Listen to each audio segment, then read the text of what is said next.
This is Richard Blade, the voice of the 80s and Gay Rock Radio, and you're listening to the voice of 91 Reasons, Jeff Tucker. Totally awesome. You're listening to 91 Reasons, a journey into the twisted landscape of pop culture. Keep your hands and arms inside the podcast at all times. And now, the voice, Jeff Tucker.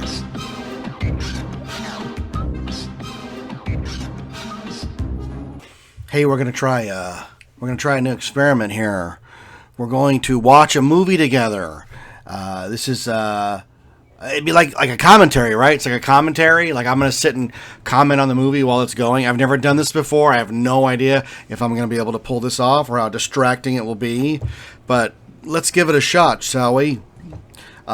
Through forces unknown and mystical beings from around the universe, we're going to watch Star Wars: The Force Awakens together. So you can either wait for the home release and play this, or you can take your device in the theater and put your earbuds in, and you can watch Star Wars: The Force Awakens while the most annoying guy in the theater, sits next to you and talks during the whole movie. So I have no idea if this is going to work, but we'll give it a shot, won't we? Let's see. So sit back, get your popcorn, and please enjoy Star Wars: The Force Awakens. So we're starting. Lucasfilm Limited presents A Long Time Ago in a Galaxy Far, Far Away. The music kicks in. You know, it is missing. And I know this is not, the fault of anybody's. It's just the way the business goes. But it certainly is missing the 20th Century Fox part. And I know that some of the more hardcore places, like the Alamo Drafthouse, they actually played the 20th Century Fox fanfare before the movie so that people would get the whole experience of what it was like back when they were a kid. So here we are, Episode 7, The Force Awakens. Luke Skywalker has vanished. In his absence, the sinister First Order has risen from the ashes of the Empire and will not rest until Skywalker, the last Jedi, has been destroyed. With the support of the Republic, General Leia Organa leads a brave resistance. She is desperate to find her brother Luke and gain his help in restoring peace and justice to the galaxy. Leia has sent her most daring pilot on a secret mission to Jakku, where an old ally has discovered a clue to Luke's whereabouts. So that's the setup. It's obviously infinitely more interesting than trade routes are in dispute or, any of the three prequels, But it is very Luke Skywalker centric. And spoiler alert, we're not going to see Luke in this movie until it's time to get up and stretch. So it's a little weird to focus way at the beginning on him. And what does it even mean? The sinister First Order has risen from the ashes of the Empire? We'll get into that later, because I got a lot of questions about the First Order, blah, blah, blah. So once again, we pan down, and now we're watching Star Destroyer over a moon, almost E.T.-like. I don't know if that's an homage. It's effectively blocking out the sun as the ships are flying down. We're not sure who we're looking at yet, only because the crawl. Well, there's flashes of stormtroopers now. But the crawl leads us to believe that we're following the good guys when now we're following the bad guys. So we've got stormtroopers headed down to the surface of Jakku, and there's BB-8. Our first look at BB-8. And there won't be a lot of surprises in the movie here and there. The trailer does give away a lot. The trailer, the toys, the media blitz, and we've got the flash drive. We have Max von Sydow giving Poe Dameron a flash drive of the whereabouts of Luke. It's like a map quest in a little flash drive. The question I have here is, who is that guy? Who is Max von Sydow playing? And if you're never going to tell us, then why say he's an important, an old ally is what the crawl says. The crawl's very insistent that it's an old ally. So we were expecting Wedge or, who survived all those battles. Not a lot of people, So now Poe Dameron is scanning, and we see our first hint of the bad guys in ships.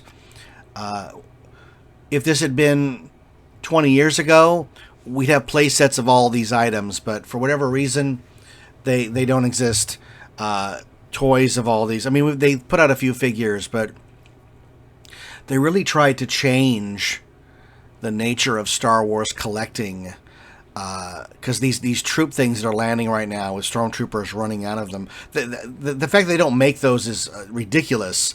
Every kid should want a troop lander with 30 stormtroopers in it. I mean, isn't that what collecting and commerce is? I don't know. So Poe's running across the sand to his X-wing parked there. The fact that it's a practical X-wing pretty much lets us know that it's never going to take off. They're not going to do the old switcheroo. They're just going to blow it up, and it's coming up. There you go. Now it's blowing up, so he's never going to take off. The more dynamic thing would have been to have him take off and then be shot down by the ground troops and crash and then jump out. But he jumps. He's already back out of it. Helmet gone, already back out of it. And that's, like that shot right there. He's looking at the burned out ship. It's a little weird. Now we have the stormtroopers are burning and sacking the village, and Max von Sydow, who's, again, we have no idea who he is. We don't know who that guy is. And here's the crux of the movie right here, folks. He's putting the flash drive into BB-8 and sending him on his mission. It's the exact same freaking shot as Princess Leia putting the Death Star plans into R2-D2. The difference being that arguably the Death Star plans are much more vital to the survival of everyone than just coordinates to find, Luke Skywalker, who, let's be honest, if he didn't want to be found, wouldn't have left a map anywhere. I wondered about this shot. We're looking at Finn in his uniform with blood on his helmet. It occurred to me the second viewing that he needs that on there, or that we don't know who he is because they all look alike. So I get that. Interesting that in this opening sequence, the stormtroopers are pretty badass. They are taking names and kicking ass. No one survives. They're preparing the area for what's happening now, and that's Kylo Ren's arrival. Everyone's rounded up. Like there's no resistance here at all. And I thought, like, at the beginning that this was a harbinger of amazing things to come, because if the stormtroopers are now complete badasses who cannot be stopped, then we've got a real contest here, and a real contest begets real drama. And it's even cemented in this next sequence where something far worse has happened to you.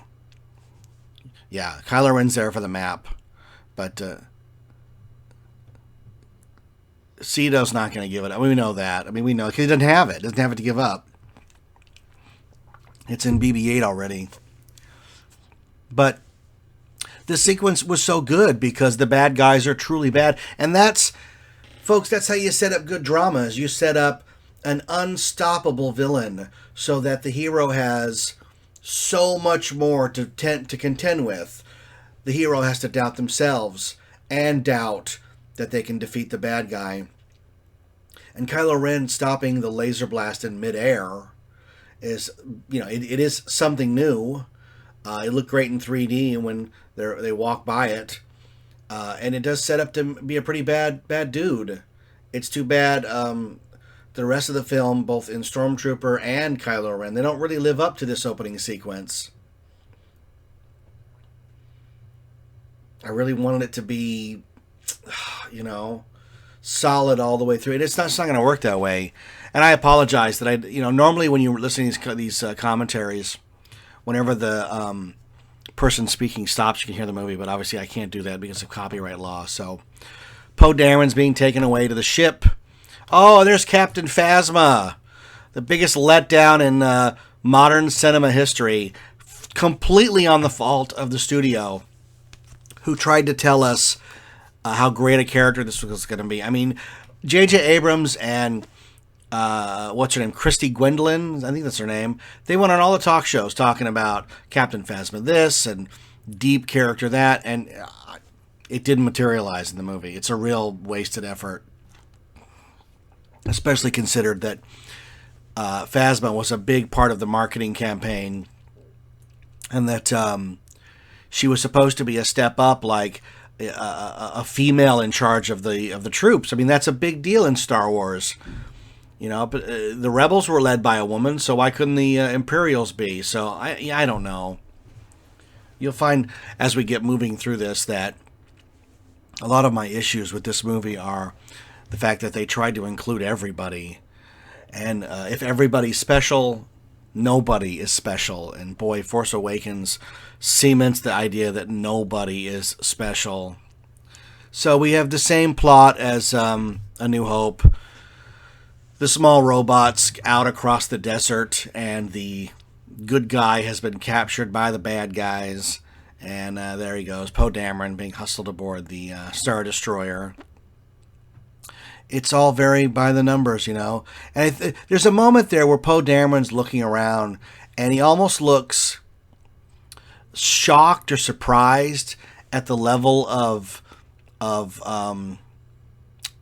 weaponry that the bad guys have. Like, not weaponry, but also like organization. They're a big organization. Finn is taking his helmet off. He's had enough. It's our first inkling that... it's our first reveal that the Stormtroopers are not clones, that they are enlisted. Not enlisted, they're not even enlisted. They're drafted from birth in a sequence we'll get to see later. Phasma sort of dresses him down for not having his helmet on, and you're going to come see me. It's setting up a little bit of conflict for them later. And then the movie changes completely in tone. It shifts to tone. Now we're having to endure Rey scavenging parts out of the Star Destroyer. I had this conversation with my kids the other day.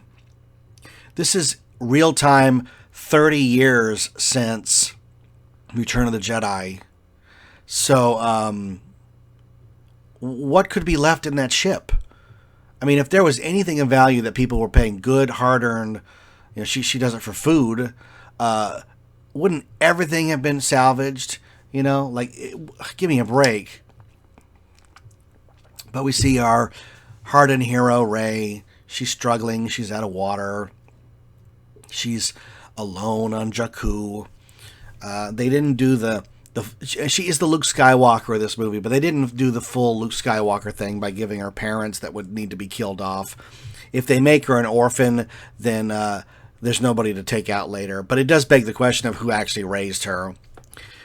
She's sliding down the hill in her little sand sled, which is fun and provides good eye candy on the screen. But it also begs the question of how did it get up there?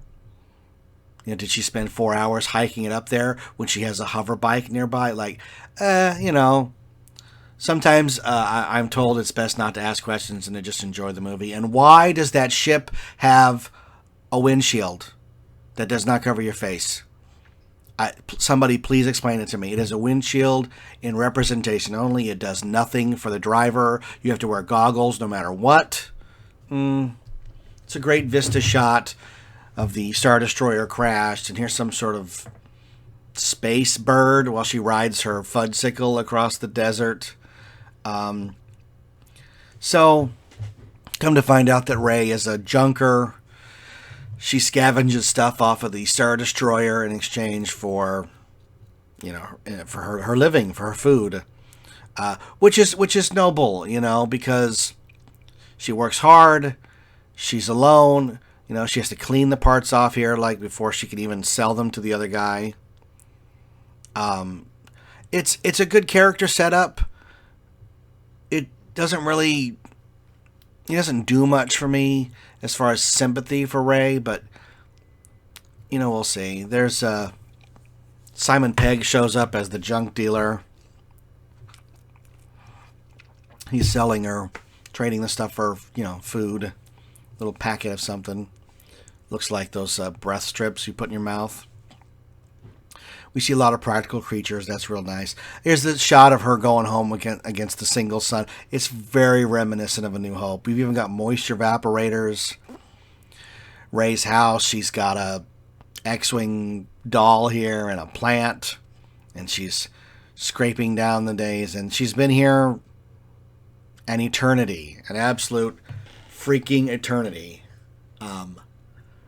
She has a pretty big bowl of water there, which I would guess in this area would be a big deal. It's a fun moment, little character things. There's nothing wrong with slowing down in these movies for character moments. They should not all be giant set pieces. So, I am okay with that, of she's watching ships leave orbit and dreaming of getting off planet. I mean, it's very Luke Skywalker, X-Wing fighter pilot helmet at her side, and of course she's having lunch under the foot of an AT-AT. Now, begs the question, and they don't tell you, but I'm going to assume that she lives in that AT-AT, which would have made, again, a really great playset. And if Hasbro had maybe seen the movie before putting the products in gear, a downed AT-AT house would have been a big seller. I would have bought one, at least 2 maybe. Here's a little Jawa-looking guy who's captured BB-8. We're going to discover later that BB-8 is worth a lot of money to the Junkers. So it comes later. So this scene, you don't really get a chance to dissect. But if BB-8's that valuable and everybody wants BB-8, this guy should have put up a little bit of a fight. As it is, she just says, "I'm taking him," and he goes away. And in his eyes, she's stealing the robot from him. He doesn't know that she's going to set the robot free. All he knows is that she's taking his property. And that doesn't seem kosher, does it? But what are you going to do? It's showing you that Rey has a heart. She's not going to take the robot for her own gains. She's letting it go along its way. It's very cute. And you know what? The design of BB-8 is very good. It's very clever with the ball and getting it rolling across the sand. It's something that R2-D2 could never have done. I know that when they filmed it, they had to clean out the whole every pathway for him because of the way he rolled. So, and I was honestly fooled too, because up until they showed that real one at Star Wars Celebration, I was firmly convinced that that's a CGI effect, because what it's doing doesn't appear to be physically possible. And yet smarter men and women than me figured out a way to do it. So, yay, go for them. We're moving on to Poe Dameron being interrogated, kind of like Han Solo on Bespin, but not really, because as Han says famously, they didn't even ask me any questions. But Kylo's going to do his best to break him down here. You might want to rethink your technique, And this is another moment that freaked me out in the theater, because Kylo Ren's doing a mind meld, a Vulcan mind meld from Star Trek, and he's stealing Poe's memories. And something about it strikes me as, you have to let us know, the audience, that Kylo Ren's got this new skill, and you have to tell us how he got it. I mean, I've trained for years to delve into your mind. Whatever, just a simple line of dialogue other than, hey, they can just do this. Well, that's great. So, Kylo Ren knows that the plans were left in the robot, and then we get our first look at General Hux, played by one of the guys who played one of the Weasley brothers in Harry Potter. He's a good actor.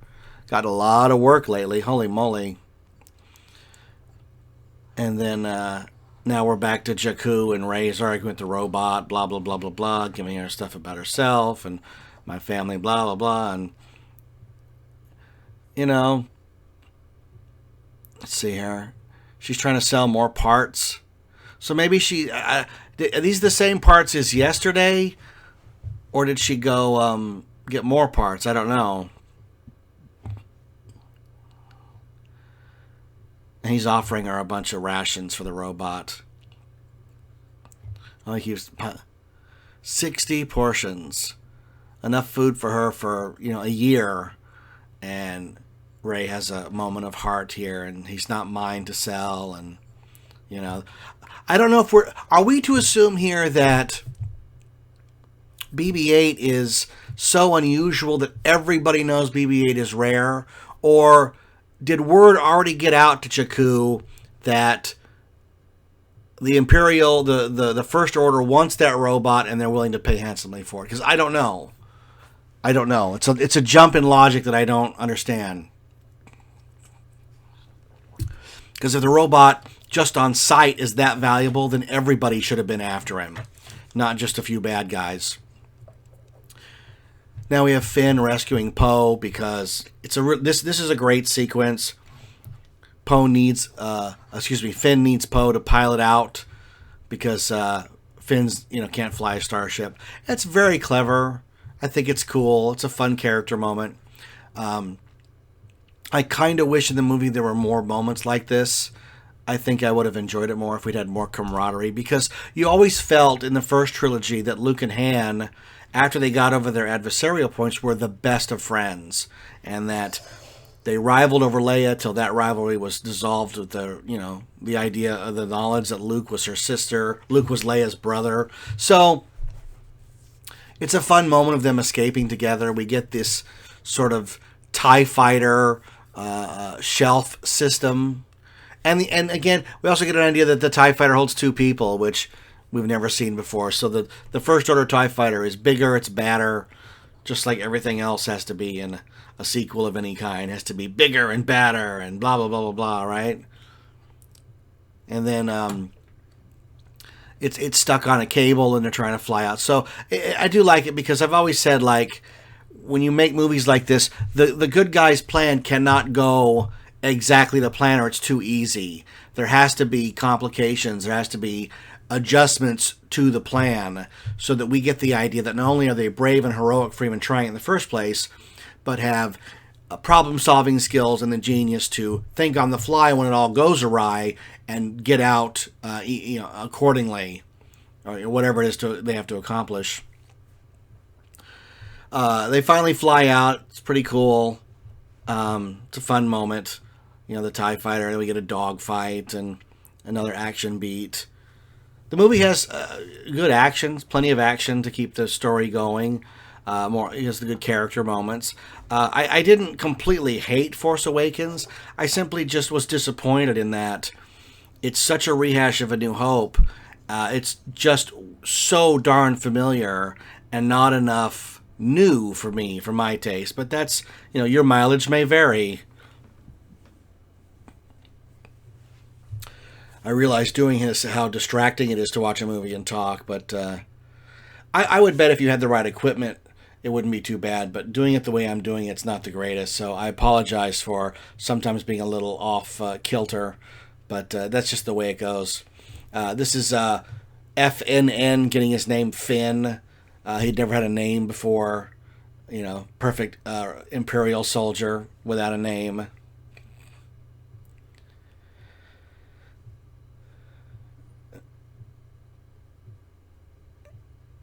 Now they're arguing. Kylo and Hux are arguing over who the escapee is, and he knows that it's Finn that helped him because they had that moment earlier of Finn not following his orders. So I also like the idea that they don't get away clean on this. The ship is taken out, which shows you that. As good a pilot as he is and as good a gunner as Finn is, that they're not the greatest. And against an armada and artillery like that, you probably aren't going to win. So instead of getting away, they just crash land back where they started.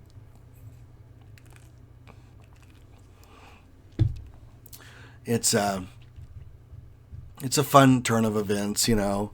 I think it's bad we don't get to actually see the actual crash, just the aftermath. But I guess in a movie with this much eye candy, that's sort of asking for more toppings, you know, because right now it's spinning out of control and they're dealing with Phasma here.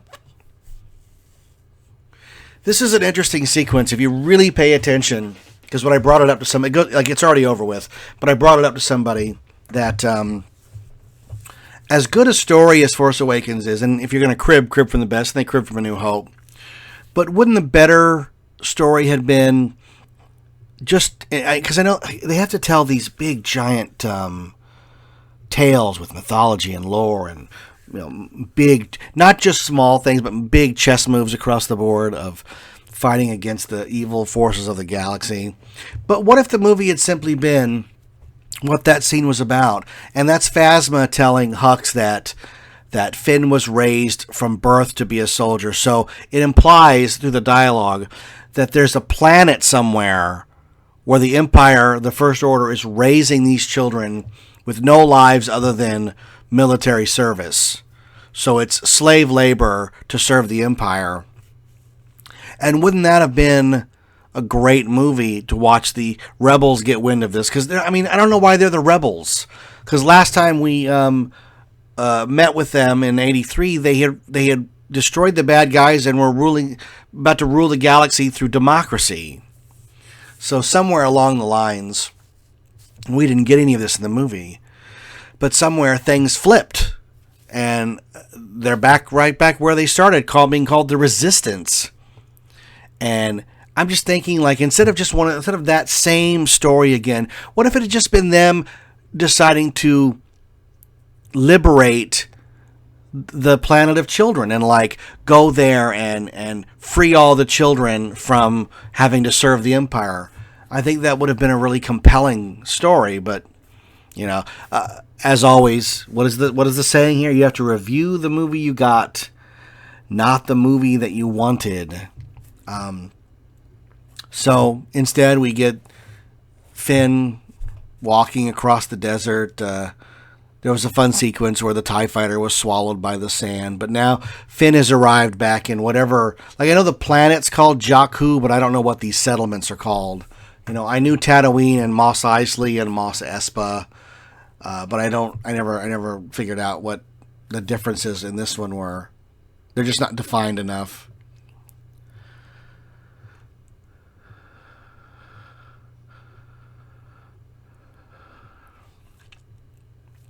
Hux and Kylo Ren are here arguing about using a clone army. I don't remember even picking that up in the theater when I first saw it, but now sitting here talking about it and really trying to focus on it, it's a little different. But, like, him saying, like, I'm going to get a clone army, like, that's a threat. Like, if you had access to a clone army and you were trying to accomplish this almost undoable thing, wouldn't you get everybody? Like, if you had access, Kylo Ren saying, I've got access to another army, but I'm not going to use it. I'm going to give you a chance to what? Just do it. Now Finn is running to get some water. He has to share it with this big ugly creature, which they actually make a toy of, which is crazy. Like, out of all the things they don't make toys of, they make a toy of this at Disneyland, this big ugly blob. We have the henchman trying to steal the robot. And my son was telling me that a lot of this was cut between two different thefts of BB-8. Like, this is the second one. The first one being presented as what originally was the second one. I don't know. We'll see when the movie finally hits home video and we can really dissect it and look at all the additional scenes. You know, we don't have the luxury now. We have to go to the theater to see it. It's, you know, it's old-fashioned the way it used to be. Go out to the theater. Go see it. But this is an interesting turn of events with Finn being singled out by a BB-8 because he's wearing Poe's jacket. You know, I think that's interesting. It's better than just, you know, a random, I'm this guy and you're that guy and we have to have an adventure together, otherwise there's no movie. But he is, you know, he's wearing the jacket.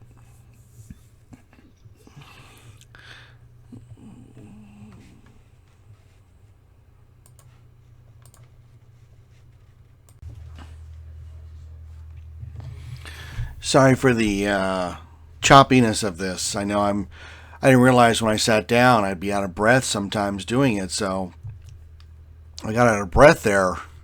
I had to take a break. Alright, we're back, so not that we went anywhere, but you know what I mean. So now we get that BB-8 has feelings, which is weird. I know R2-D2 was always given feelings, but seeing BB-8 mope around is a little weird.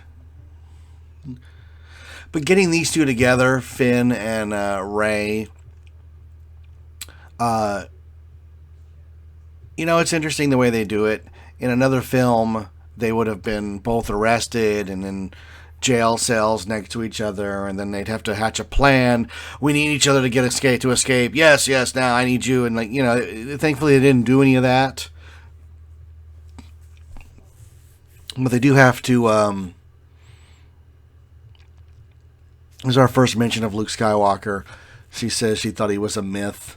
So in the 30 years since Return of the Jedi, all of the rebels' exploits have become, a myth, which is weird because they did liberate the galaxy from the Death Star. And it's interesting to think, in this universe that something as big as destroying a Death Star would become myth. I guess it depends on how big the galaxy is, because as far as Earth history is concerned, we're taught certain things as matters of importance. Battle of Waterloo, Washington crossing the Delaware, the Battle of the American Independence, the Revolution. So Finn and Rey now are on the run from TIE fighters, and it's not a bad sequence. It does put them together, and the need to get off Jakku.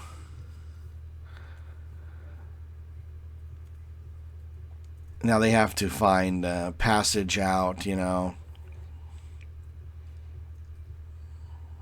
It's a good turnabout of Finn telling Rey he's going to save her, and then Rey telling him she's going to save him. So again, we're dealing with that weird inclusiveness thing, which, depends on how it's used.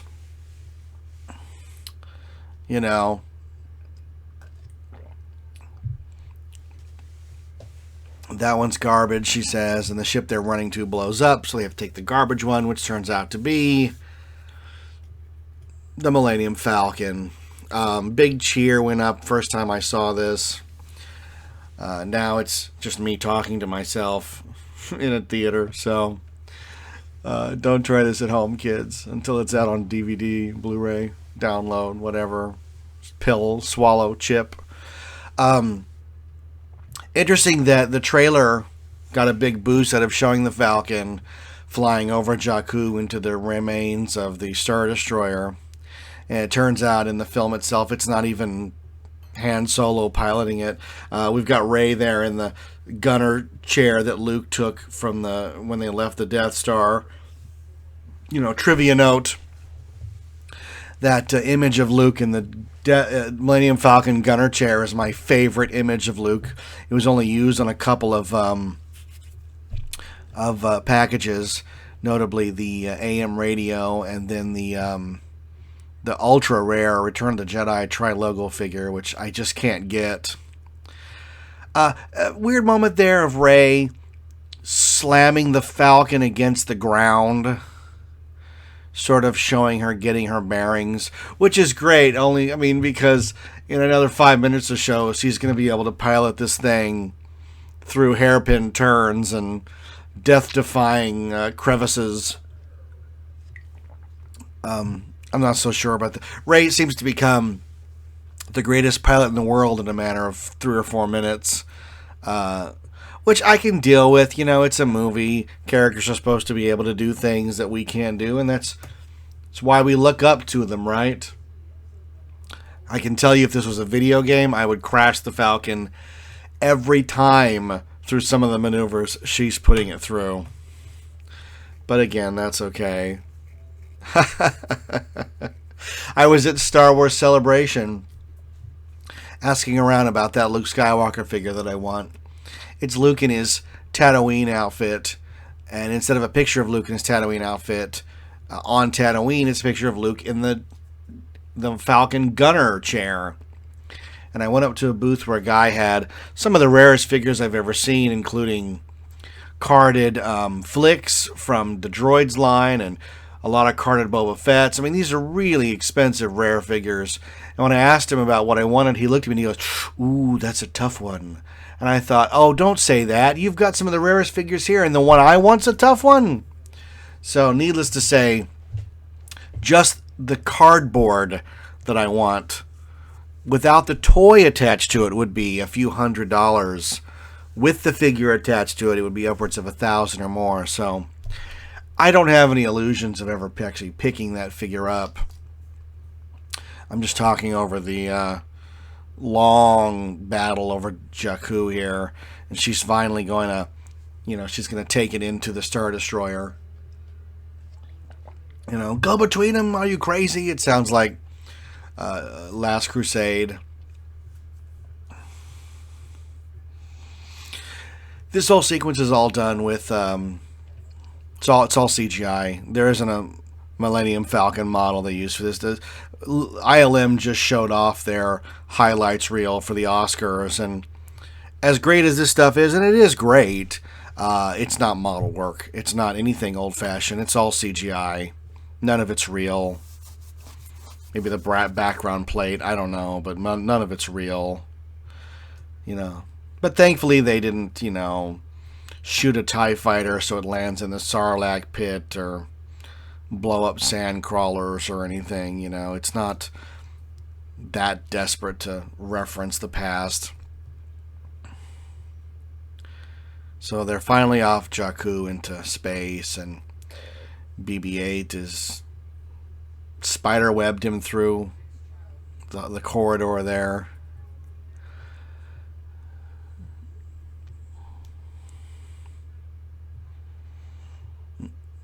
BB-8 sort of looking at these two like, they could get me where I need to go, The robot has to learn to trust. A droid? I can't remember ever owning a droid.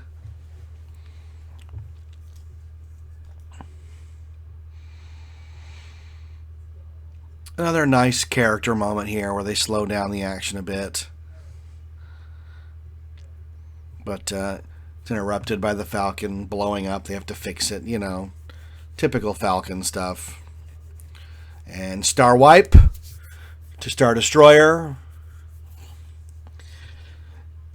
We have a guy giving bad news. It's very reminiscent of the scenes in The Empire Strikes Back. If you're going to crib, what do you always say? Crib for the best, right? Crib from Empire Strikes Back.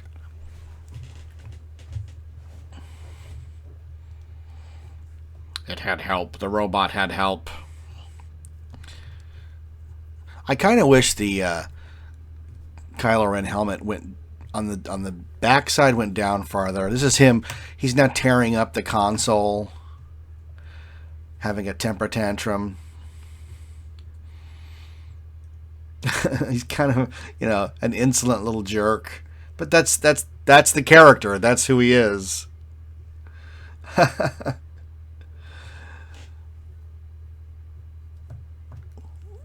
Showing Kylo Ren badass. What girl? That girl. Cut and editing to that girl.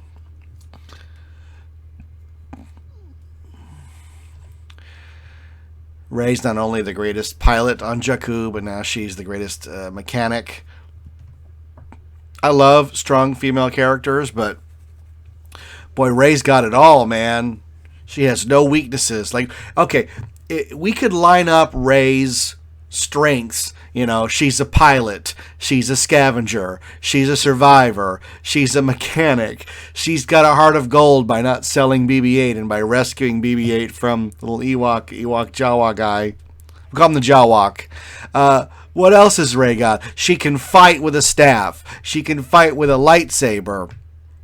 But what are Rey's weaknesses? You gotta have a weakness. I can't think of any in the movie that Rey has. She's a little bit unsure of herself, but not like completely self-doubting as to be paralyzed by it. You know, she never has any moments of I simply can't do this. So they've been in space here for about 20 minutes, and the ship that is looking for the Falcon's signature has managed to fly from wherever they were completely across the galaxy to suck them in via tractor beam. No warning shot, no nothing. They're just about to be swallowed whole by another ship. A really big ship. Like this ship here. And they trick you by playing that dark music. It sounds almost like Imperial music. But Han Solo's in that big giant ship, you know, and then they put on gas masks like they were wearing to go into the when they get attacked by Minox, you know. Again, it's all reminiscent. I mean, look at Finn's jacket. It looks just like Luke's jacket he wears after he gets his medal, you know. Again, everything's reminiscent and familiar. I have no problem with that. We're about, 40 minutes in, and this is our first big, other than the Falcon, nod to the past. Boom, there's Han Solo, Chewbacca, and he's, Chewie, we're home. He's so excited to be back in the Falcon. The music comes up, you know. Now they're just sort of looking around it. And he knows they're down there. I mean, of course he knows it. It's his ship. It's so good seeing Harrison Ford as Han Solo back on the big screen. It was such a big part of my childhood. Seeing him back is like a big deal, you know.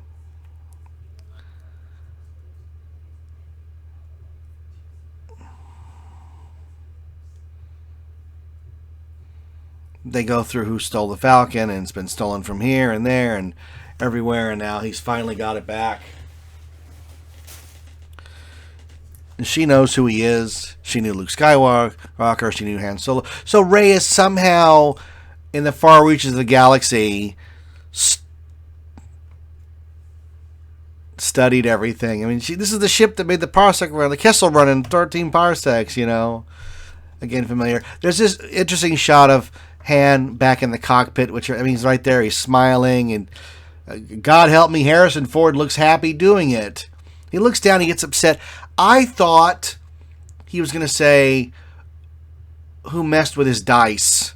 But they don't do that. Apparently, my son tells me there's a cutscene where he does mention the dice, which I thought would have been pretty darn cool, but, you know, you don't get everything that you want. And in a movie crammed with original trilogy references, not having the fuzzy dice, I guess, is a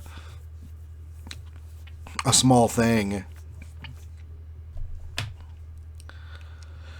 So now we're confirming he is Han Solo, which is, I mean, it's just silly because the minute he steps on screen, the audience knows who he is. So having the characters in the film not know, I knew him. I knew Luke Skywalker.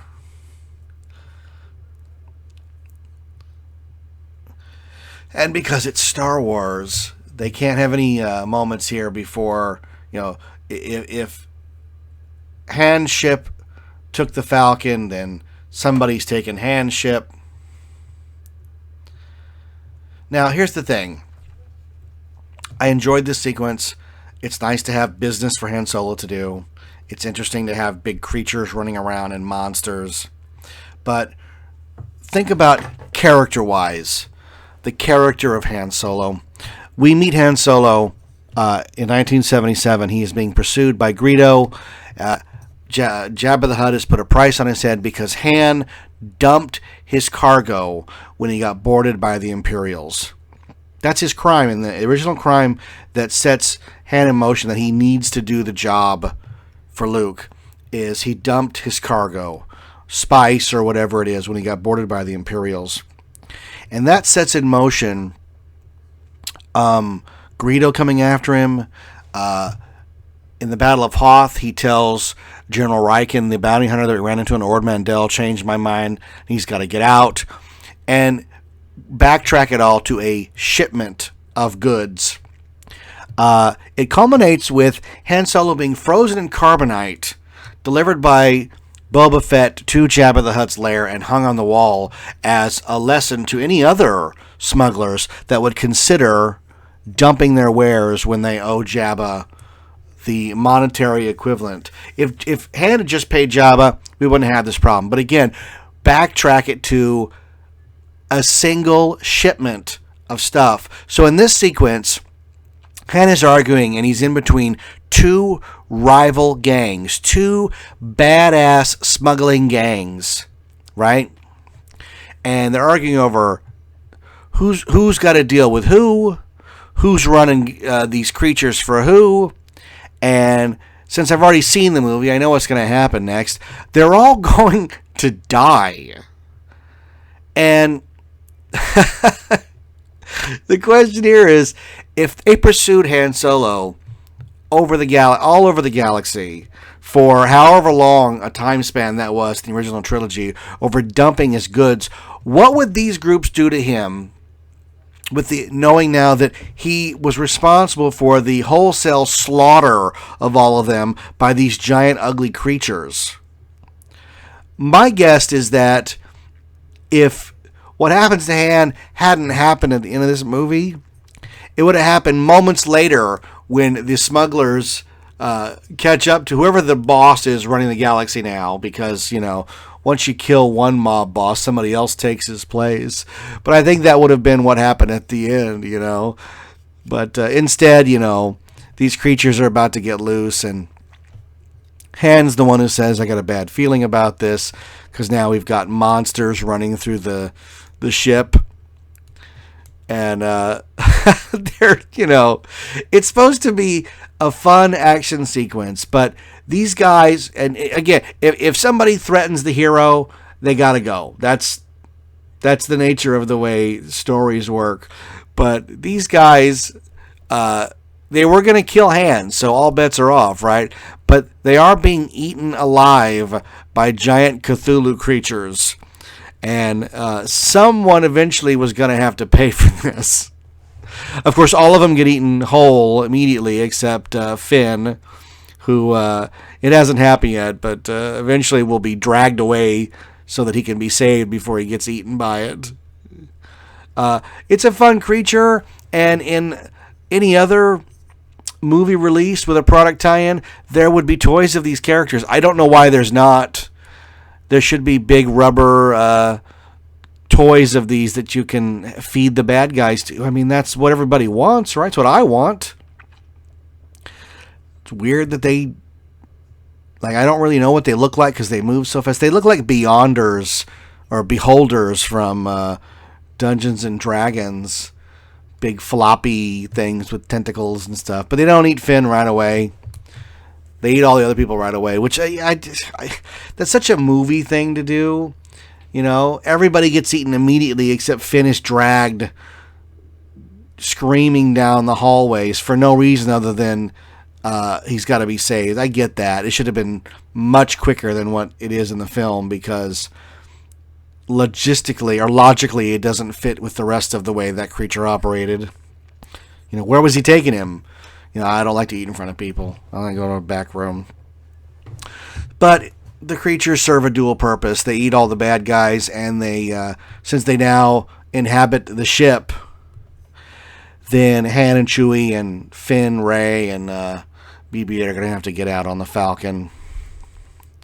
There's a weird moment here where you see Han using Chewie's bowcaster, and you have this idea he's never used it in the 40 years they've been friends, or however long it's been. Not even once. Like my friends in grammar school had great bikes, and I know that because eventually I got to ride them. Oh, it's fun to ride. It's not my bike, but it's fun. But the idea that he just never picked up Chewie's bowcaster is weird. But you know what? It provides a nice character moment. I get why it's in there. I understand.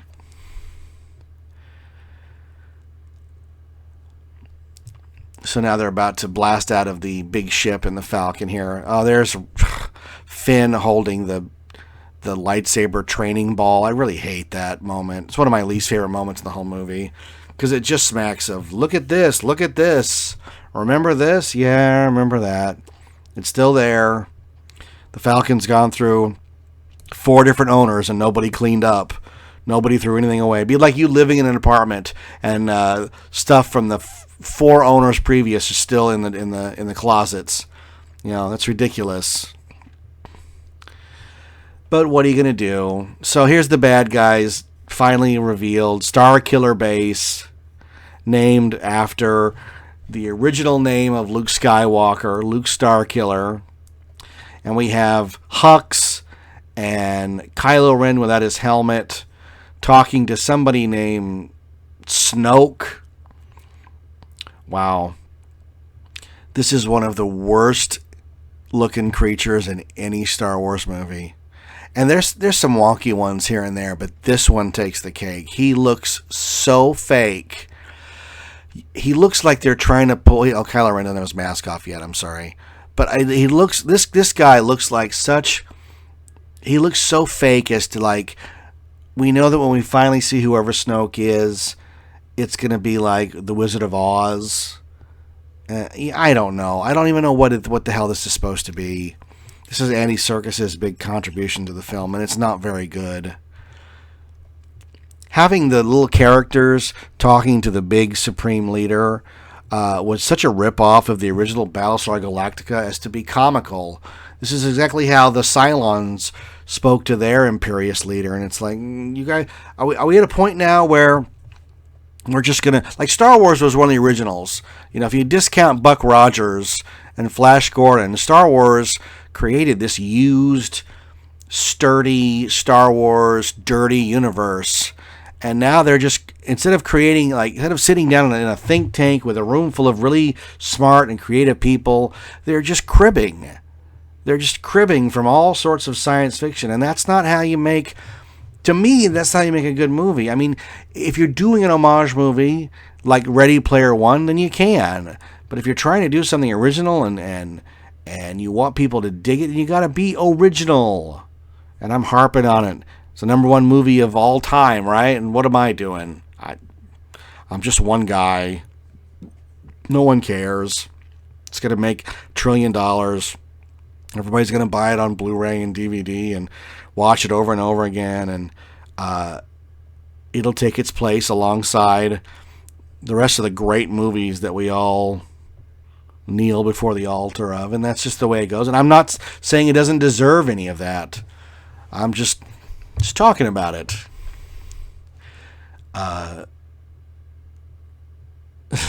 Rey just fixed part of the ship and got no credit. It's a really weird scene.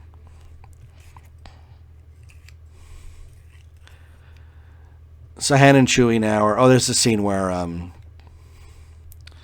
this is where Finn turns on the chessboard. And did you read anything? This like a bunch of guys spent 2 or 3 weeks animating that by hand with puppets. I have no concept why they would do that. There's no need for that. That's such a small detail, and it's on and off the screen so quickly that you could have fudged it. It wouldn't have been a big deal. So I don't get it. BB-8 is showing a map of the universe now, which is supposed to lead to Luke Skywalker if they have all the pieces. Luke Skywalker was training the new generation of Jedi, and something happened, and he had to blah, blah, blah, blah, blah. You know. We know that Kylo Ren is Han Solo and Princess Leia's son. Ben Solo, who went to the dark side. It's not a secret. It's said pretty early in the film here.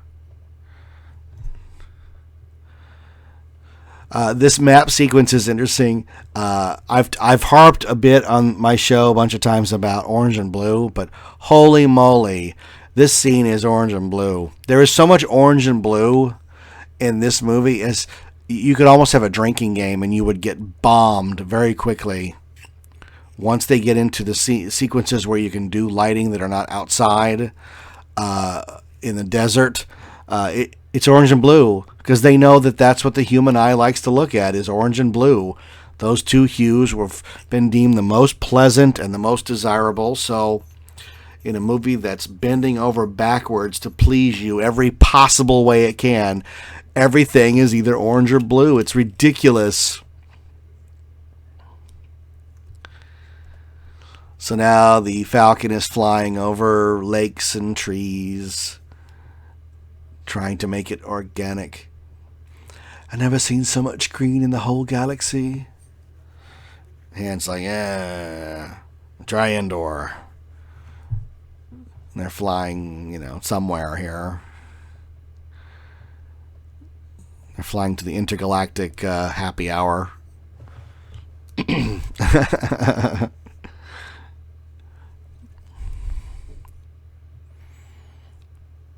Rey is looking at the water and the sun. I guess it begs the question, like, if life on those desert planets is so unbelievably bad, why do they all stay there? Why don't they just move away? Why don't they just get everybody off world and get the heck out of Dodge if it's so difficult to live there? But, people here on Earth live in the desert, so what are you going to do, right? Not everybody can live where it's nice. That's why it's so expensive to live here in California, because it's nice. Han Solo gives her a gun here. Pew, pew, pew.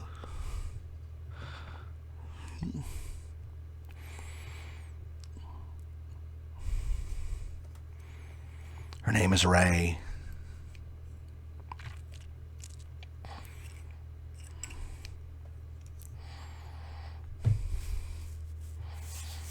He's offering her a job here. You offer me a job? Doesn't pay much.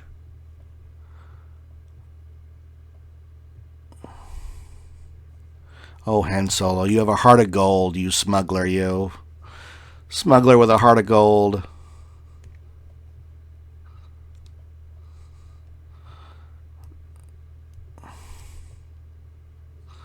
She's just so nuts about getting back to Jakku because, like, somebody's waiting, going to come pick her up there. You just want to go, they did, honey. They picked you up. Han Solo picked you up. You don't need anybody else to pick you up.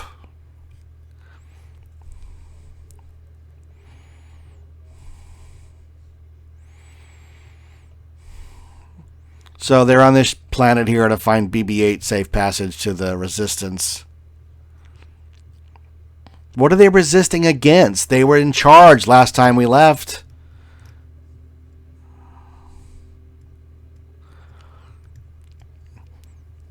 So Moss is now a 1,000-year-old barkeep, like B. Arthur in the Star Wars Holiday Special. This is our cantina moment here. The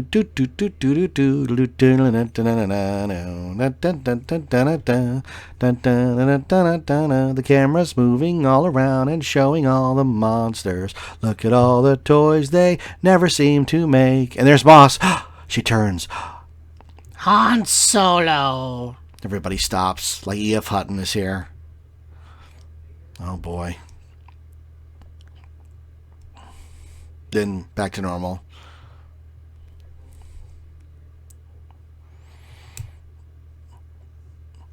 Moss is in love with Chewbacca. It's weird. Here we have a big dude sitting with a hot chick. That would make a great cosplay for all the girls at Comic-Con. If you're listening, girls of Comic-Con, that costume would make a great cosplay. We have a lot of puppets in this sequence. I'm sure a few CGI characters. One robot's like, the Resistance, I gotta call them, the robots here. And then the bad girl's like, the Imperials, is the robots here. Everybody know the robots here. That's pretty cool the way they do that, letting everybody know the robots here. But, so now we have all of our characters in the bar, and the bad guys are on their way, and the good guys are on their way. But there's a moment here for Kylo Ren.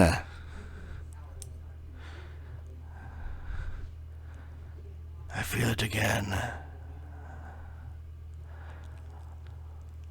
Cold to the light. Oh no, he's torn. He's torn between two lovers, feeling like a fool. The power of the darkness. He should start doing the chant from Dune, the lips acquire stains. Yes. He's praying to Darth Vader's helmet here. Oh, there it is. Darth Vader's mutated helmet. It's all melty. I will finish what you started. I will finish what you started.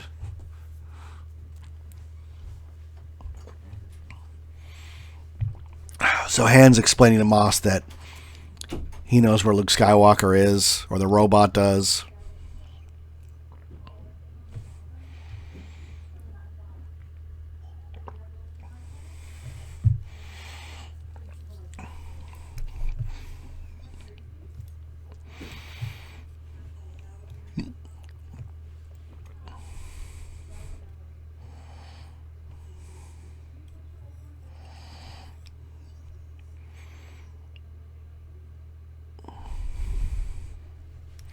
The Sith, the Empire, the First Order.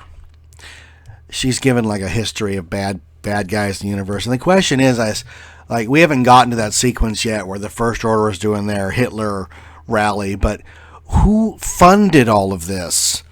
You can't have a new army without money, In the history of the world, a lot of the wars end because one of the forces simply runs out of money. Without money, you have no engine of war. You have no oil, no soldiers, no armaments, no munitions. Who's paying for the First Order? So that's a little interesting to me. I do like the sequence here in the bar where Finn just is going to get two pilots and get the hell out of there. It makes him... it makes it very Han Solo-ish, like, look, this is not my fight.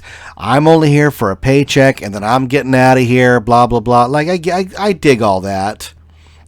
Character of Moss is great. She's the substitute Yoda for this movie. Wrinkles and all. She's CGI, but she looks great. So Finn's being told how to get out of Dodge.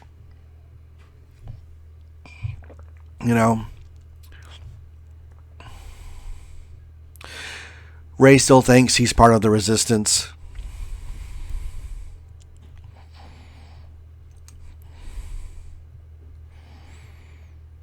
But who's funding the First Order? I just don't understand. I don't understand any of how there was no history lesson in this movie at all as to how the First Order came to be. How did the Empire pick itself up after the destruction of the second Death Star, the death of the Emperor, the loss of the Super Star Destroyer, the Executor? How did they pick up after that and get it together enough to form another government? That's the part that would have interested me more than some of the other stuff in this movie, is a history lesson in Star Wars, what happened in between, because that's what this movie is supposed to do. And don't tell me it's in the novels, because if it's in the novels, it's not on the screen. And if it's not on the screen, it doesn't interest me. I don't want to have to do 9,000 things, read a book, play a video game, chew bubble gum, have a fudgesicle until I can read the stick to figure out what's going on in the movie. That's the movie maker's job.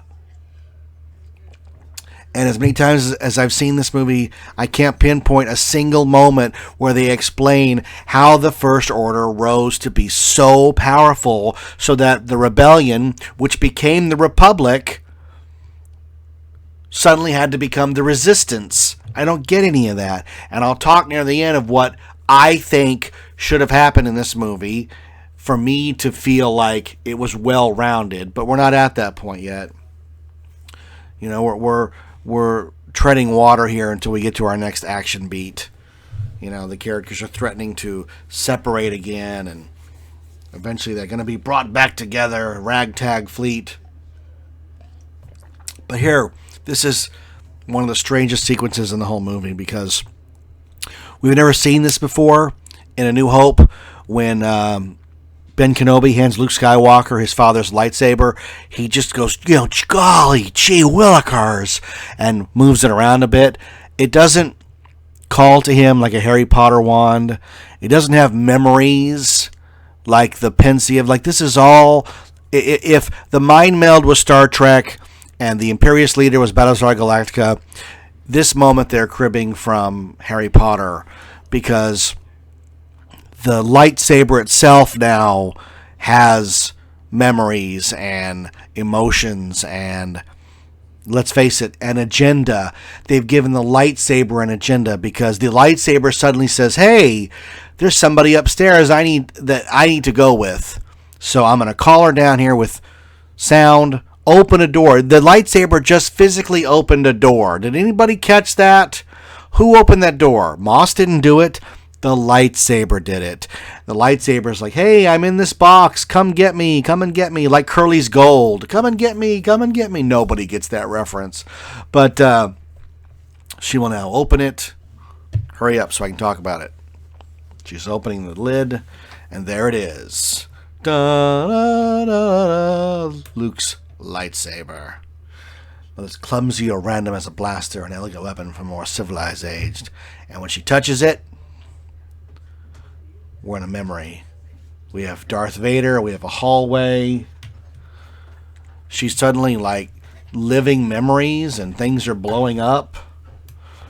It doesn't make any sense. There's Luke with R2-D2, and people are getting murdered, and we're going to get to see a quick shot of Kylo Ren's army. And if you look at that Kylo shot, there's like somebody with an axe. It's all pretty silly. And here's Rey being torn away, and her family's leaving her behind. And if you listen closely, you can hear Alec Guinness say Rey, and now you see that shot in the forest. Which, okay, so let's break it down. What did we see? We saw the past. I don't get it, because for some of those moments, the lightsaber was not there. The lightsaber was cut off of Luke at the end of The Empire Strikes Back, and I've not seen it until this moment. Luke did not have any of those moments, so how does it know a scene between Luke and R2 and Kylo Ren? Like, is it collecting memories from around the galaxy? And then at the end, it showed the future, because it showed her facing off against Kylo Ren in the forest. So, that lightsaber knows everything. It's like a magic 8-ball for Star Wars. You pick it up and you go, will I fight Kylo Ren? You shake it up, and it goes, sources say yes. You're like, oh, it's telling me the future. This is weird. Like, I know that in Phantom Menace, the midi-chlorian scene really screwed up the mythology of Star Wars. It really did. This sequence is not as bad as that, but it is equally as important, because it's giving the Force so many new powers and so many new avenues that an object gave her a fully immersive 3D memory where she was physically there, because I mean, you see her react when the hallway explodes. So how does it do all that? When did it get all these powers? What does it mean? Can other objects that are infused with people? I mean, the object doesn't have the Force. The people have the Force. You know, the Bible is nothing unless somebody holding it believes. Does that make sense? So they've given this lightsaber so much significance now It's very strange.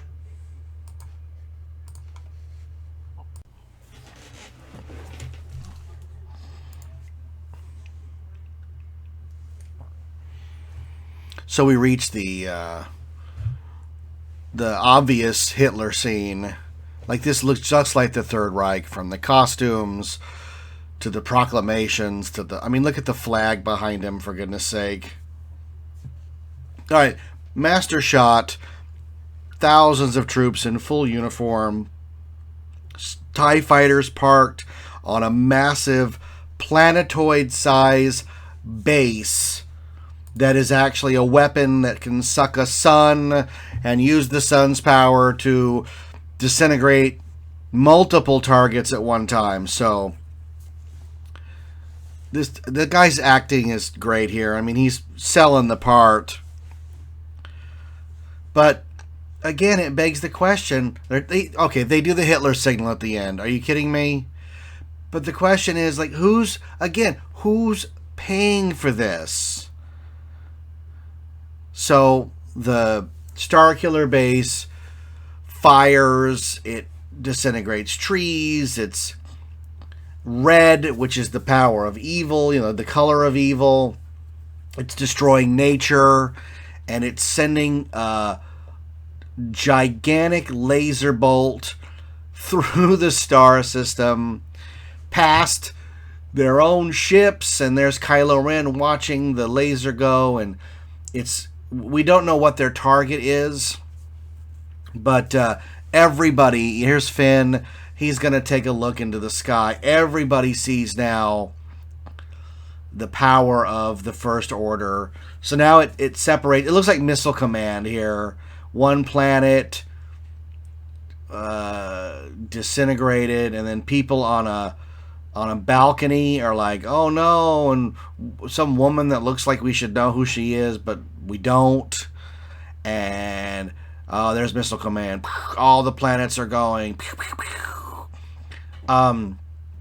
It's a bloodless death, even more so than Alderaan.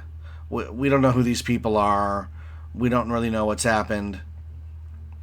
But a lot of people assumed, and me too, that was Coruscant being taken out, because Coruscant would have been the natural place for the Republic to take office again. But you don't know. They don't tell us. There's a lot they don't tell us in this flick. So Rey's out here in the forest now. She's trying to go somewhere. She's telling BB-8 to go back, but she's not going to go back, and it's too late because now the bad guys are here. So any chance of getting off world was gone in an instant, and now they're... Here's that shot from the trailer. Looks like the Lion King of the TIE fighters set in front of the sun, and there it is.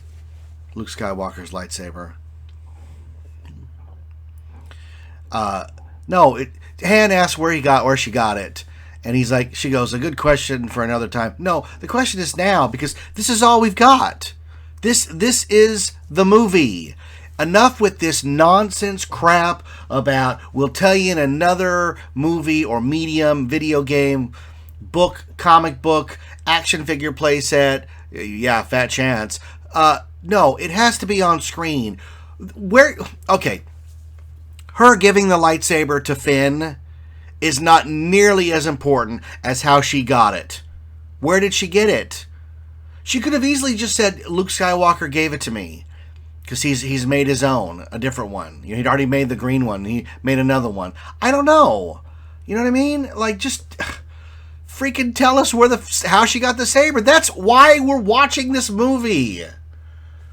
I don't need to see, like right now we're watching Rey shoot stormtroopers, and I have this question in the theater: why do they wear armor if it doesn't stop laser blasts? But we don't need to see yet another generic action scene. I mean, not that generic, but you know what I mean? Yet another action sequence, when the story of how Moss got Luke Skywalker's lightsaber would be infinitely more interesting than anything going on. They could show like a whole battle going on, pew pew pew, outside.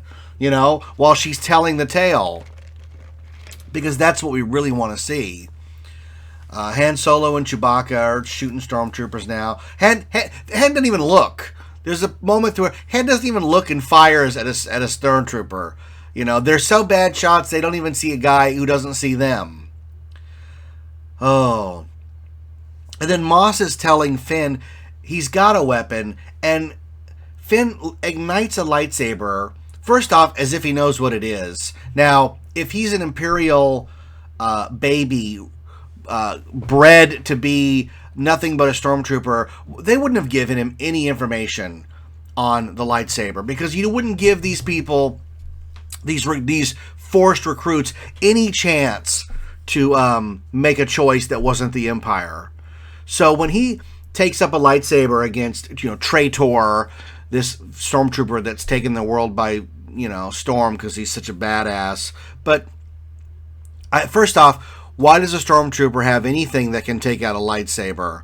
Lightsaber should be able to take out anything.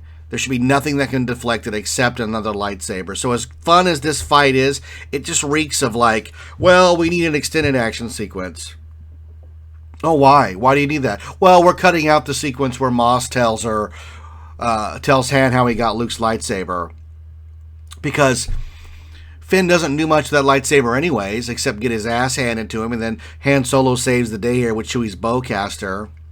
So it's irritating, and now they're captured anyways. So all of Trader's amazing scene, he's reduced to nothing because he's just another faceless soldier killed in the line of duty. When we want so much more. My son told me, well, Trader was Finn's roommate. I'm like, oh, give me a break. Everybody's connected now, right? So now we get that great shot from the trailer of the X-Wings over the water. It's great to see X-Wings in real situations, not just space. So I enjoy all this. That's a great choice. It looks like they're attacking Lake Arrowhead and Big Bear.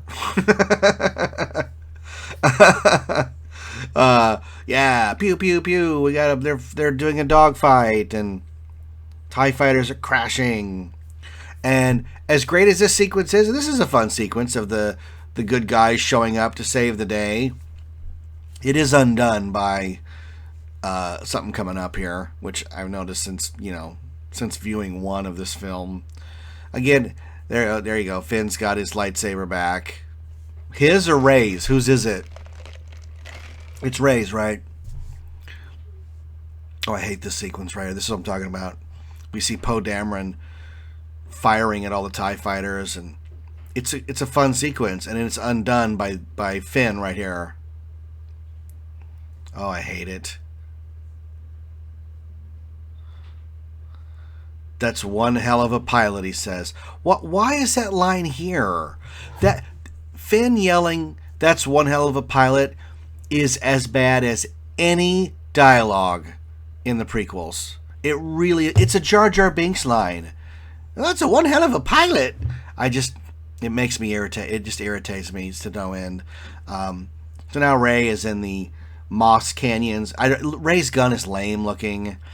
It's just not iconic enough. Han Solo should have given her the Han Solo gun, the one we all love, and told her, I'm going to get this back, So now Kylo Ren is advancing on her, and he's just toying with her because he's going to freeze her in a couple of seconds. There he goes. He freezes her. It's like, well, he would have done that at the start, right? But he wants to deflect her lasers to show how powerful he is. He's slowly going to walk up to her. It's a fun sequence here. He doesn't call her sister, thank goodness. That would have been embarrassing. My sister. He puts the lightsaber really close to her face. I'm reminded of the line in Ghostbusters, shorten your stream, I don't want my face burn off. And now he's trying to steal her memories, Spock style. It's the scene in Undiscovered Country when Spock rapes what's-her-name in the mind, Kim Cattrall.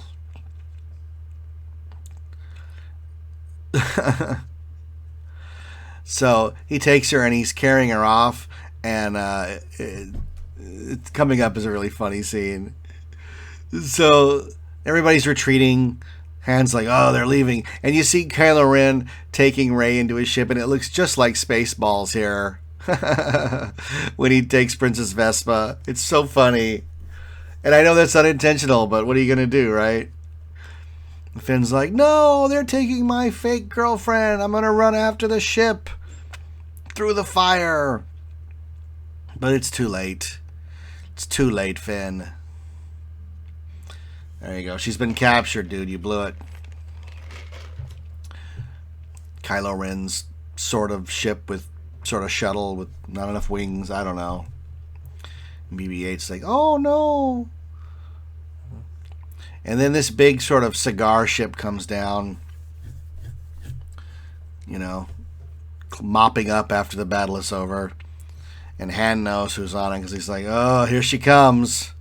He's waiting for her. We know she's going to come right off the front of that ship. And, you know, there we go. Seeing Princess Leia after all these years, like, these are my childhood heroes. Seeing them back on the big screen. There's 3PO. Now, 3PO is just annoying. You just want to switch him off. You didn't recognize me because of the red arm, which we're not going to explain either. Great. So more... Like, it's like Star Wars by way of Lost, where nothing is explained. The scenes just move forward, trying to move the plot forward without offering any explanation at all as to why things are the way they are. And the scene between Han and Leia is great. She's better in these early scenes than she is in the later scenes, and I'm not sure if they just didn't tell her how to react to these sequences. It's easy to say, look, this is the first scene, you're being reintroduced to each other after, again, we don't know how many years it's been. I saw him. I saw our son. He's running around like Darth Vader, acting like a real butt monkey. We gotta take him out. So they take off for the Rebel, where are we going? The Rebel homeworld.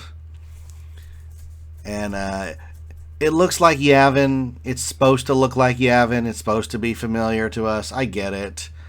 I think it looks a little Teletubby-ish, but you know, it happened to have both been filmed in rural England. I mean, look at this: the green hills, the little round dishes that look in the back like house, like doors. It looks like the Teletubby land. And here we see Finn seeking out the pilot that he yelled about earlier, and BB-8 runs, so he knows it's him. Like, it's just weird because we, the audience, know that Poe Dameron's not going to die. He's on too many products to die. And they, you know, they hug. Oh yeah, look at us. And they do something weird here. They explain how Poe's alive. Well, you know, my thing floated over this way. That's my jacket. No. You keep it. It suits you. Keep your jacket. And this spawned a lot of weird fan fiction, making these guys boyfriend, which it just I don't know why anybody has to flavor it with that, other than everybody needs to be included, right? It must be all inclusive. This is Finn. He needs to talk to you, he says. And then you're busy trying to concentrate, and you're like, oh, there's Carrie Fisher's daughter and the guy from Heroes.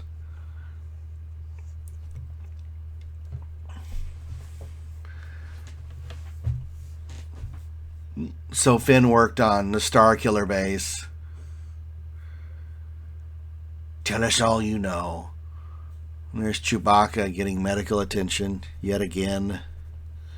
You know. He's old.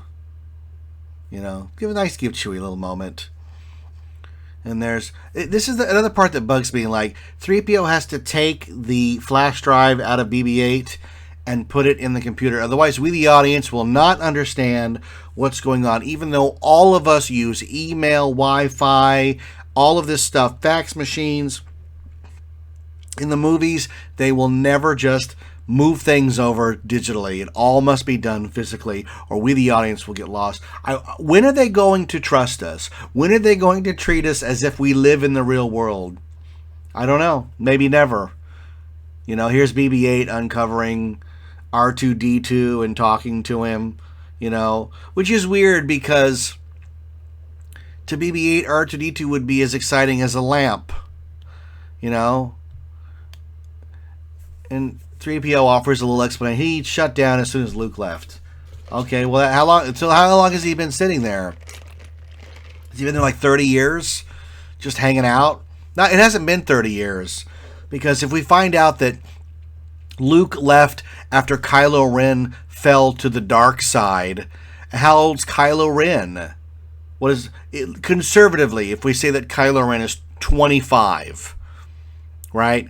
Then that means that Luke only left 5 or 6 years ago. I know we want to think that Luke's been gone 30 years, but according to the story that they're telling, he couldn't have been gone 30 years because he trained Kylo Ren until Kylo Ren succumbed to the dark side. And we're not talking about when Kylo Ren was 8 or 9. He'd had to have been in his 20s at least to pull this off. So that's, the timeline's a little weird because they keep talking about Luke's been gone forever, but he hasn't really, Yeah, I don't think you can use forever until you get to year 10, at least. And Han and Leia are arguing about Kylo Ren. You're his father. We know. You keep saying that you're his father. They're still good at him, like Anakin. There's a conflict. So, here we go. Let's move the story on here. Here's the guy from Lost again. The guy from Rush Hour. Just Rush Hour, man. Now we're on Starkiller Base again, which looks like Hoth. And so now we get the second interrogation of the movie. Rey wakes up to find herself in the same chair that Poe Dameron was in. So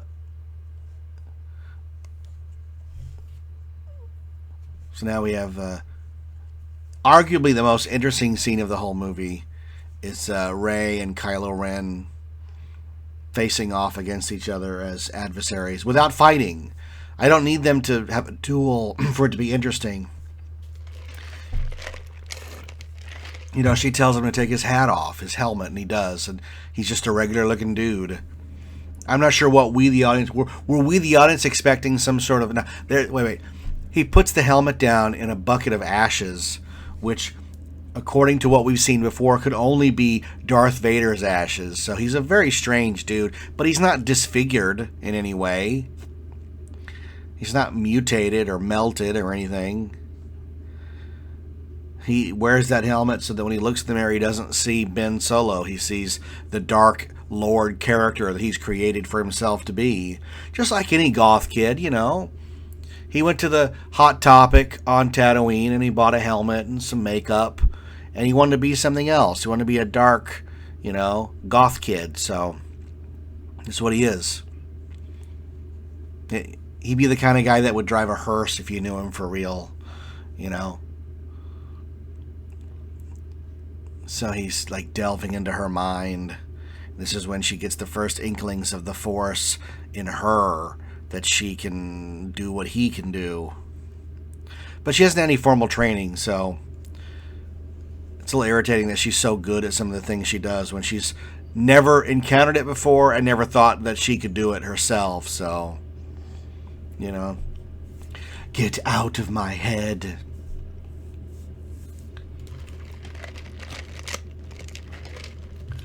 Now you'll give me the map. So now he's forcing it out of her.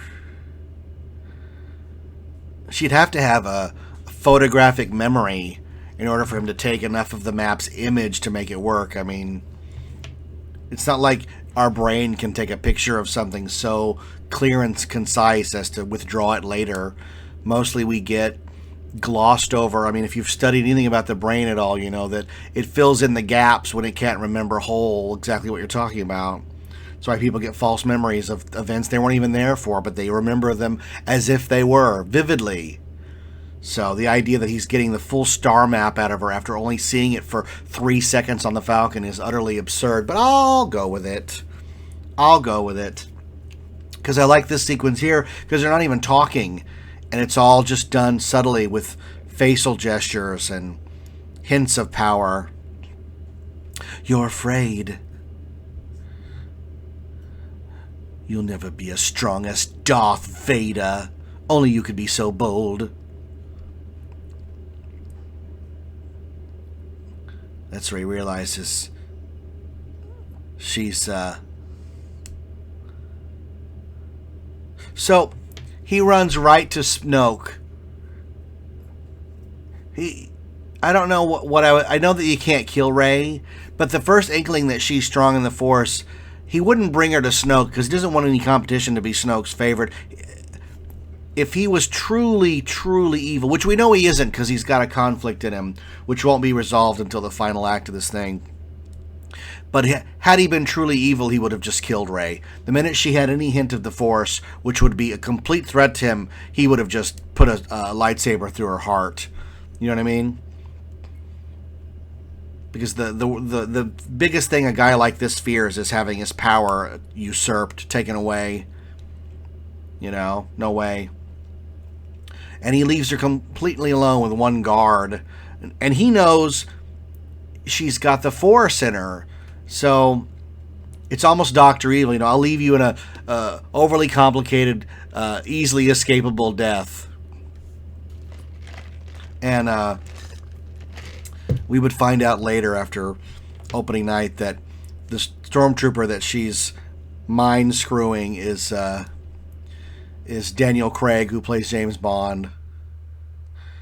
You know, I know Kevin Smith's in here somewhere, but I have no idea. Just his voice, I think. But I think that's really him in the costume. Scavenger scum. We see Kylo Ren. I don't like this shot of Kylo Ren walking down the thing. It's where the back of his helmet's too small, you know. Just because I'm used to Darth Vader, I get it. Looks like Darth Vader got a bob. You'll remove these restraints and leave the cell with the door open.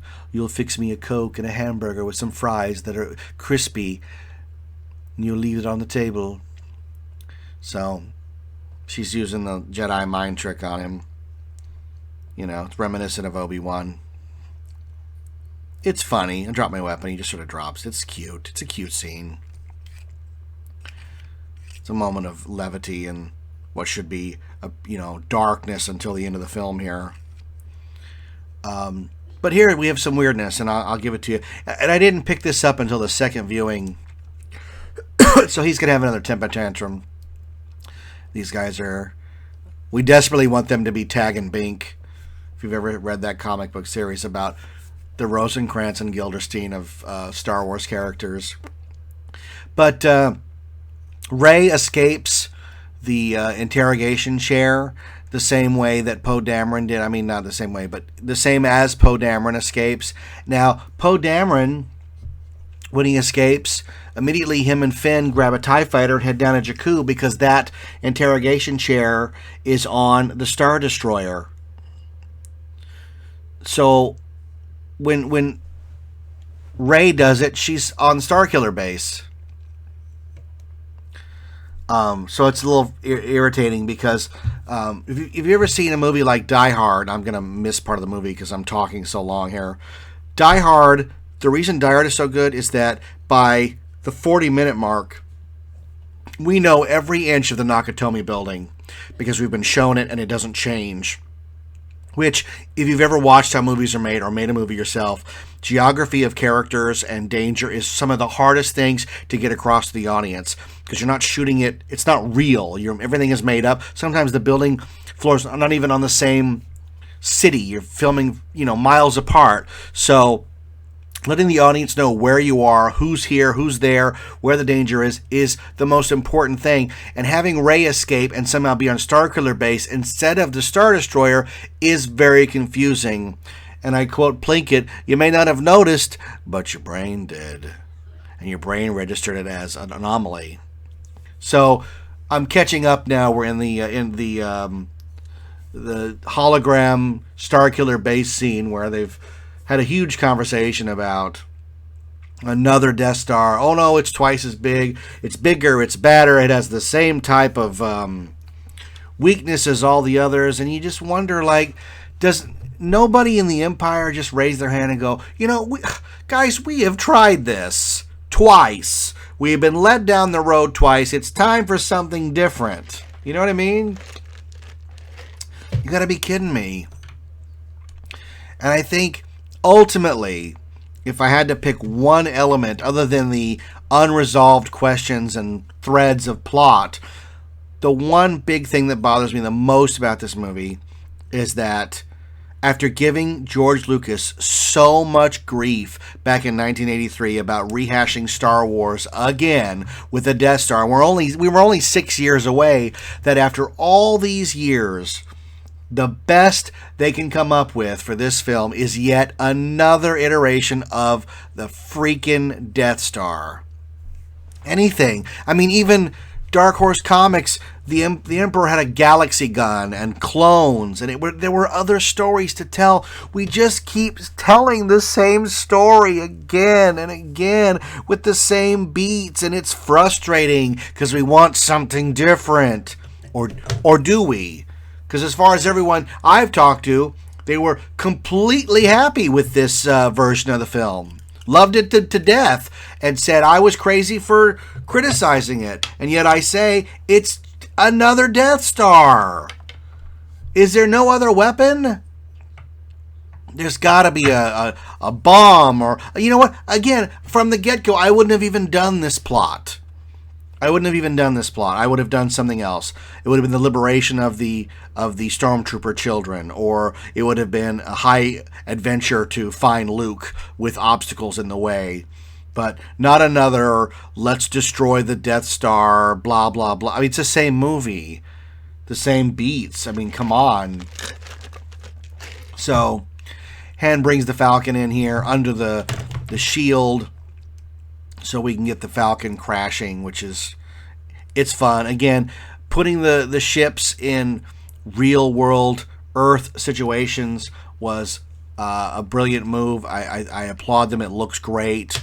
We can really identify with the Millennium Falcon here sliding across the snow to a precipice. I mean, it's all good stuff. I have no problem with it. I wish it was models. It looks great. Maybe some of it is, but I doubt it, So, Rey now has escaped, and Kylo Ren's tracking her down. Shouldn't he just feel her in the Force? So then, Finn and the gang head to, where are we at? Some remote outpost here that, I mean, it's the shield generator, right?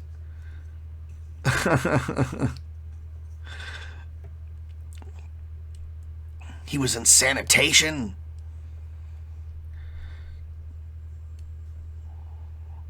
He's going to disable the shields. I mean, it really is. Han is leading a strike force of 3 to disable the shield generator so that the rebels can start their attack. If this doesn't, I mean, if this is not an amalgamation of Star Wars and Return of the Jedi, I don't know what is. Because it completely is. Now we've got the countdown clock, 15 minutes. We always have to have the clock, always has to be running.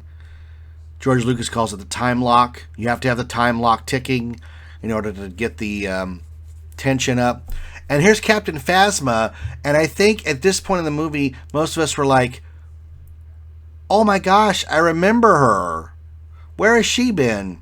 And this is a weird sequence because they're going to force her to turn the shield off, which if her character had stayed true from the one we met at the beginning to now, she would have looked him in the eye and said, give you the shield coordinates? I'm trained to die before I'll give you that. And they'd have to come up with another way, and the plan wouldn't work. And that's how drama works, folks. How many times do I have to say it that the plan you come up with shouldn't work? You have to make changes on the fly. That's just the way good drama works. Rey now is hiding under the floor here. It looks a lot like when Ben was trying to turn off the tractor beam and the troopers are walking by. But the other thing that they could have done to Captain Phasma is they could have done what she deemed the worst crime of all, taken her helmet off. Take her helmet off, strip her of her power, and humiliate her into giving the codes. Because the next sequence, she's just giving the codes. It's just ridiculous giving... Who would do this? Her only job is to not give the codes. You know what I mean? She is there to protect the First Order at all costs, giving her life even. So why doesn't she? So silly. Is there a garbage chute? Trash compactor? So, it's supposed to be funny because they're smiling, but they just said they were going to put her in the trash compactor and turn her into a cube. You know, because that's what would have happened to Luke and the gang if R2 hadn't opened all the doors. So now we have the battle of Return of the Jedi. All the ships coming out of hyperspeed. The shield is down. The X-Wings are commencing their attack run right off the bat into what looks like Hoth. Looking for the trench again. And the exhaust port again. Very reminiscent. It's good footage. It looks great. You know, filmmaking has changed since those first films came out. Excuse me. Filmmaking has changed. They can get better shots. The shots can last longer. They're crystal clear. This attack run looks amazing. The trouble is they're not doing anything new. You know, they're not doing anything new at all, and that irritates me. I also don't really care for their helmets. I don't like that they don't go down far enough. I like a helmet, and this is just nitpicking. This is why you tuned in, right? The helmet should go all the way down. Luke's helmet, his X-wing helmet, goes all the way down. These ones sort of have this. I don't know. They go onto their cheeks or something. I don't dig it. So now the shield is down. So Rey and Finn and Han Solo are looking for Rey, which, if this was a real world situation, they would never find her in a base that big. That's what cell phones are for. They stumble upon her by accident. There's good character stuff here, but they stumble upon her by accident. You know, hey, there's your girlfriend, your wannabe girlfriend. She's climbing the walls. So let's go get her, you know. And I'll tell you, if in the next film Rey turns out to be Luke Skywalker's daughter, and Han was there for any of that, it's going to make all of this look really stupid if they haven't acknowledged it. So I'm hoping I'm wrong in that respect, because it'll really take the wind out of a lot of these scenes if it turns out that Han knew who she was all along. So we can hope, can't we? You know? I know a lot of people, including my wife, spent the whole movie thinking that was Keira Knightley. She talks just like Keira Knightley. She's from the Keira Knightley School of Acting, the Keira Knightley School of Good Looks. You know what I mean?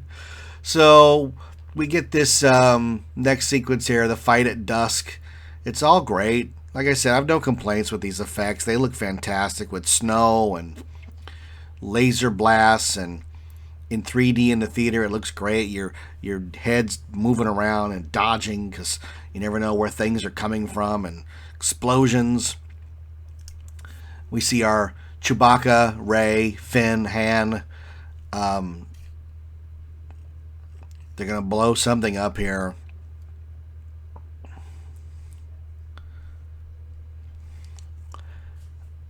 Half our fleet has been destroyed.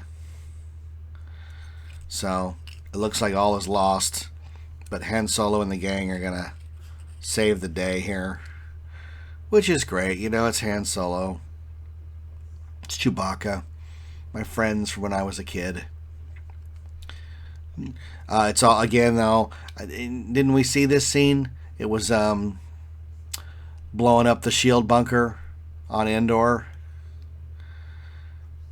And Rey opening doors by... It's a callback, nice callback there. Opening doors with the same manner she did on the Falcon. And now we're in the big finale chamber here. You know it's the finale chamber because there's less than 10 minutes on the clock before the Starkiller base fires into the sky. And there's no doubt that we're racing towards the finale. It just is. And if you've seen the movie, you know what's going to happen. So I'm going to talk through a lot of it. But let me offer you this. It takes a few viewings for me to figure out how I feel about a movie other than knee-jerk reaction. And it took a few viewings to figure out why the sequence involving Kylo Ren and Han Solo coming up is not as satisfying as it could be. And I think part of it is there's no grandeur to this scene. There's no style, no panache. It is two characters on a gantry over a chasm. You know what I mean? There's no elegance to it. It's two characters on a bridge in a maintenance bay, a freaking maintenance bay. Not what I wanted in the finale of a Star Wars movie. They did that in The Empire Strikes Back, and they nailed it because the stakes between them were so high, between Luke Skywalker and Darth Vader, and it ended with, "No, I am your father," bum bum bum, and it was great too. This one does not have that because these two are not fighting. These two are meeting to have a conversation, and then it's going to end, right? So I offer you this. And again, the caveat is you got to review the movie you got, not the movie you wanted, but indulge me for a second. Let's change the whole plot of this movie. Let's keep all this other stuff that they've put in here. You know, it's about Starkiller Base, and it's about the search for Luke. But what if the stakes are completely different? And the reason we're searching for Luke so desperately is because Princess Leia has turned to the dark side. And she is now the dark Sith Queen of the universe. And Kylo Ren, her son, is her right-hand man who does all of her bidding. And this sequence with Han Solo takes place not in a maintenance bay, but in Leia's throne room on Starkiller Base, so that Han throws his gun down and walks into the room with his estranged wife and his son and says, "I'm going to throw myself on the mercy and save you through the power of love." And that way, his sacrifice would ultimately be even bigger than it is if he could get both of those dead. Or I would have killed Leia and Han together, and of course Kylo Ren would survive because he's the new character. Ren's taking his helmet off. I like this sequence because I like when it hits the floor. It goes like this. It goes bang. It's coming up here. They're all watching. "I'm your son. Your son is gone. He was weak and foolish like his father." Which is silly because Han is not weak or foolish. You know, silly lies. Snoke told lies. My son is alive. The Supreme Leader is wise. The leader is good. The leader is great. The leader is good. The leader is great. Na na na na na na na na na na na na na leader. You know it's true. Drop the helmet, dude. I like that seat. It's too late. Leave here with me. You can come home. I sense the good in you. The conflict. Come on. I didn't realize how long he held onto the helmet here. I'm being torn apart. Like James Dean. Of course, in hindsight, you know, these lines that he's saying are he doesn't want to be good, he wants to be bad. And what he has to do is kill his father. Will you help me? And Han's like, yes, I will. I will help you kill me. He doesn't understand the question, though. There goes the helmet. Bang! I like that. He pulls out his lightsaber. Doesn't light it. You know, here you go. You know, Han should have just taken it and thrown it. But Ren won't give it up. I think that's the issue at hand here. I do like the light coming in, and then it gets dark, and now we're thrust into another orange and blue sequence.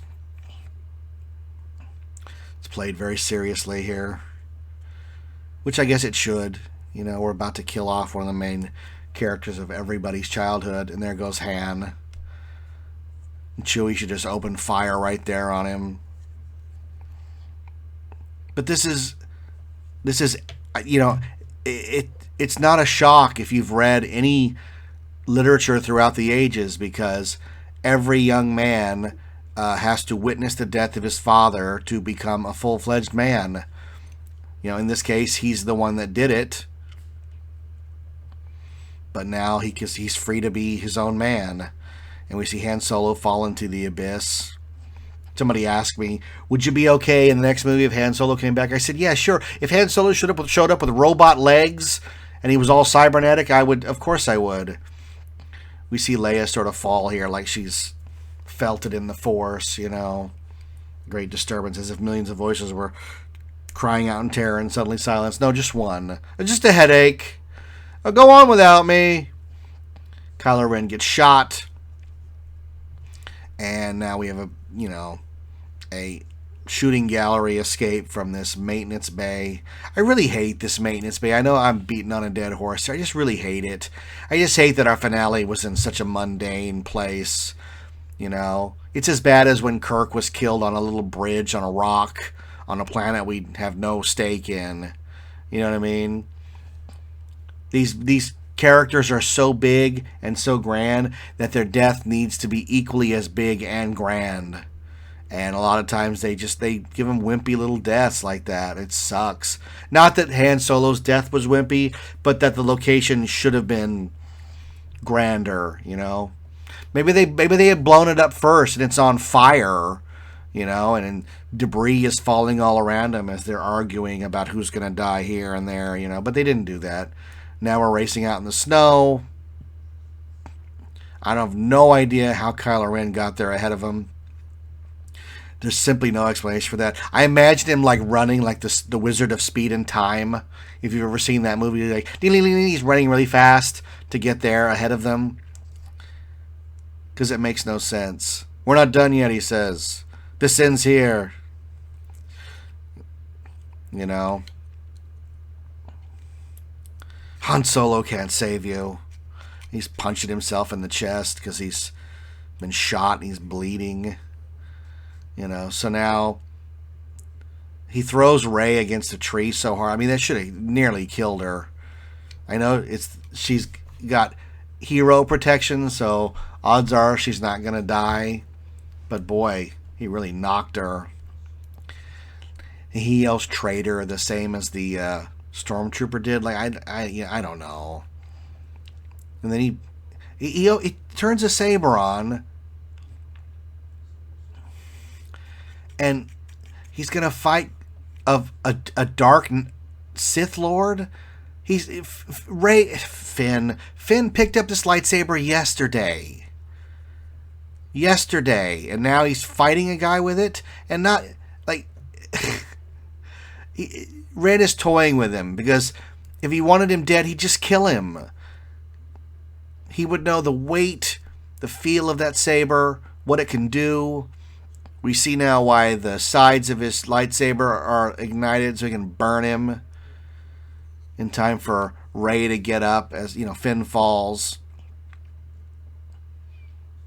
He actually gets a shot in there on Kylo, which it doesn't make a whole lot of sense. There's the saber falling in the snow like Hoth. And, you know, Finn should have died there. That's way too big a wound. So now we have two people with Jedi powers trying to get the saber.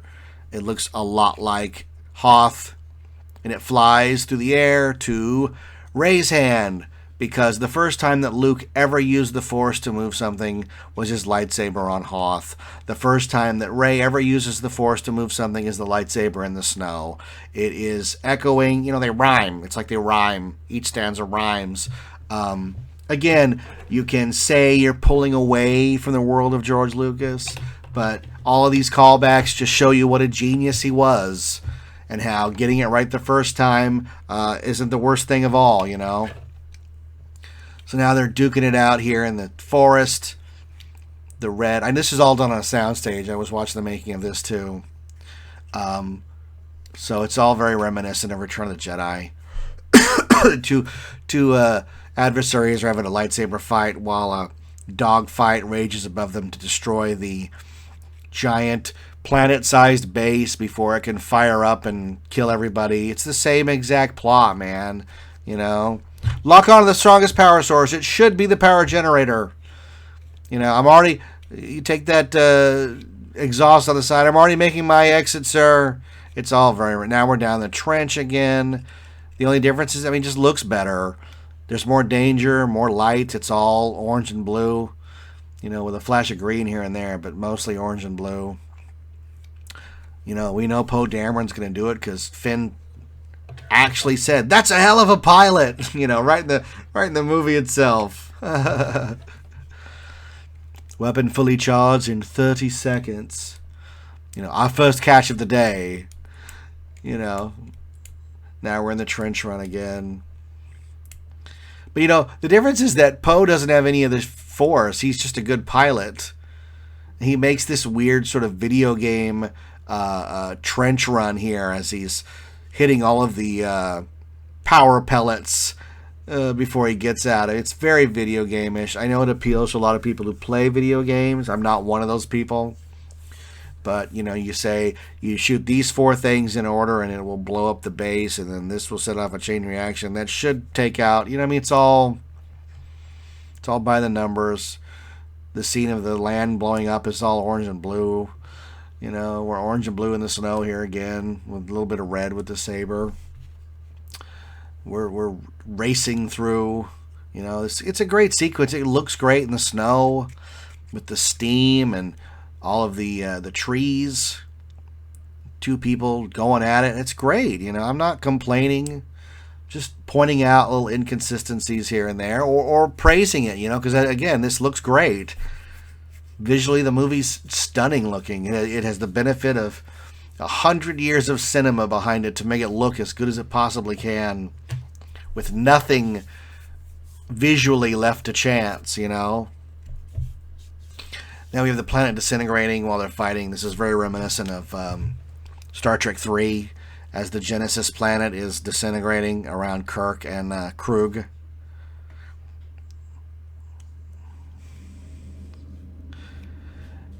He makes an offer to teach her the ways of the Force.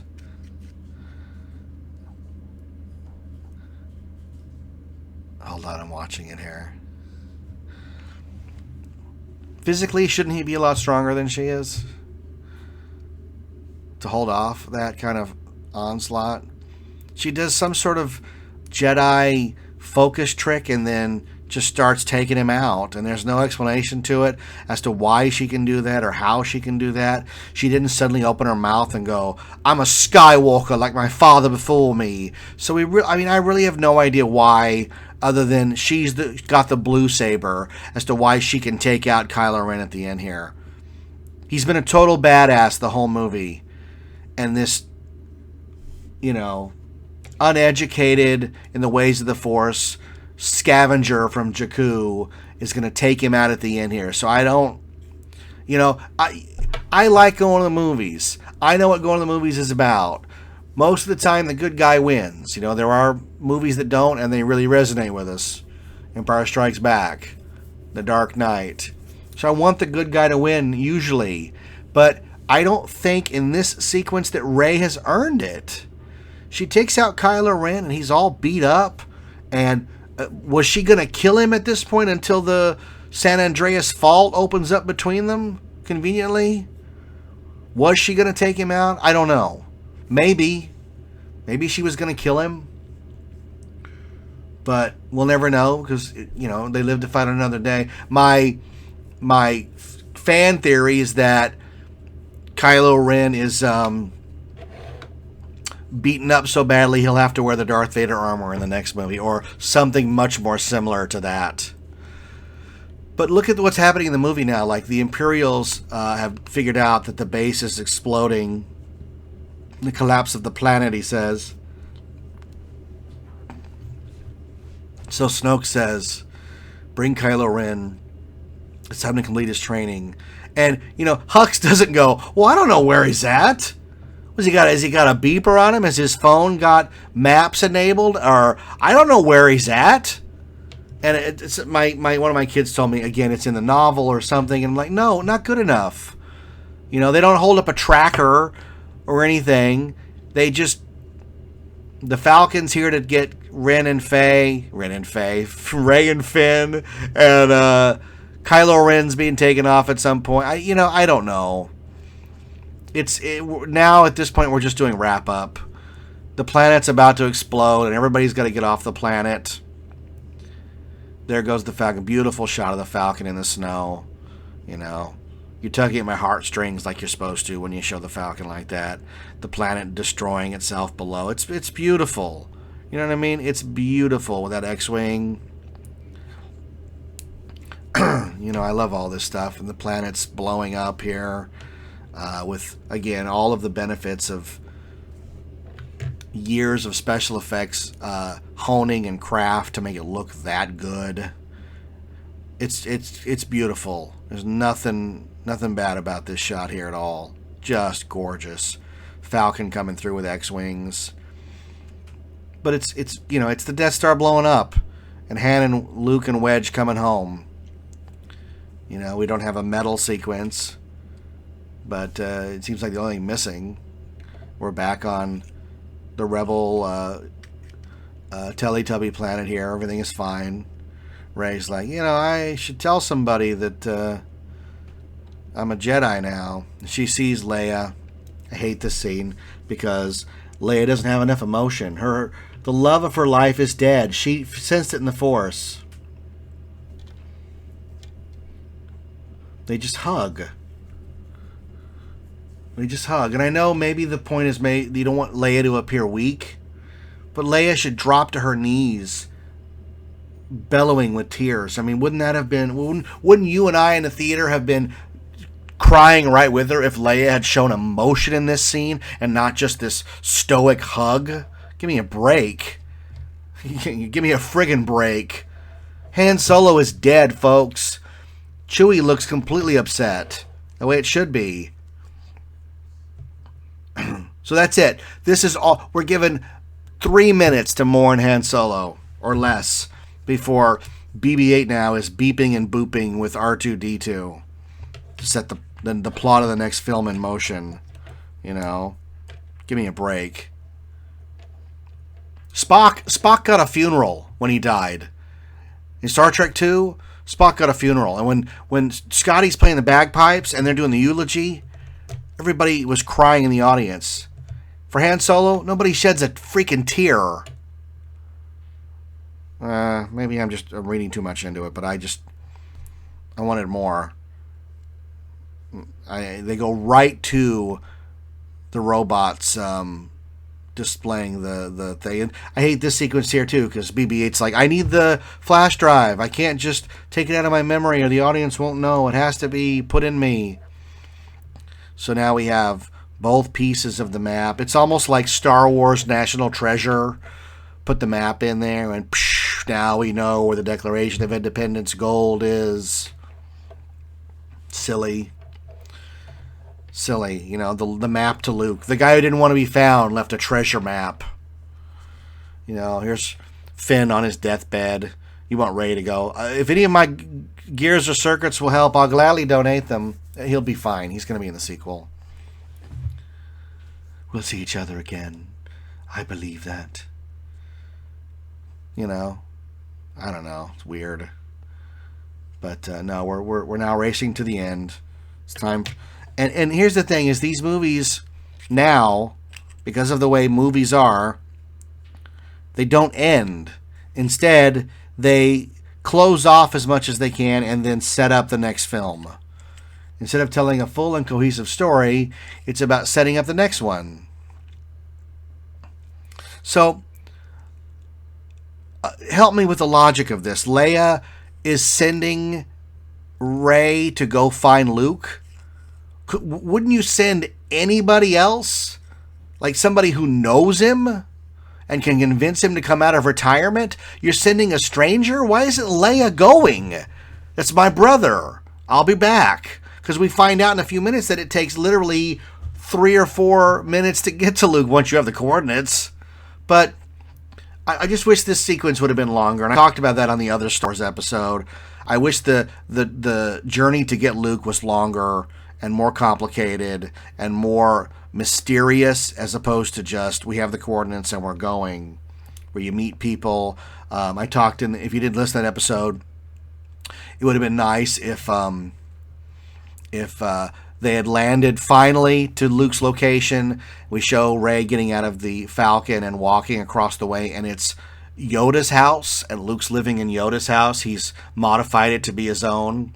The reason being that Yoda lived on Dagobah next to that tree full of dark force magic because it canceled his out and nobody could find him by trying to sense him. That would have been a fun way to end it, a familiar place. Instead, we're going to this island off of Ireland or Scotland. Climb the steps of Mount Saleu. Again, we're even Chewie doesn't go. Chewie knows Luke. Chewie and Luke are friends for 30 years. We're sending a stranger to get Luke. It's very awkward and very well, she's the new character. And if you've seen the movie, at this point, Luke's not going to speak. But we could echo things. We could have her say, I'm Rey and I've come to take you home. And he goes, I know.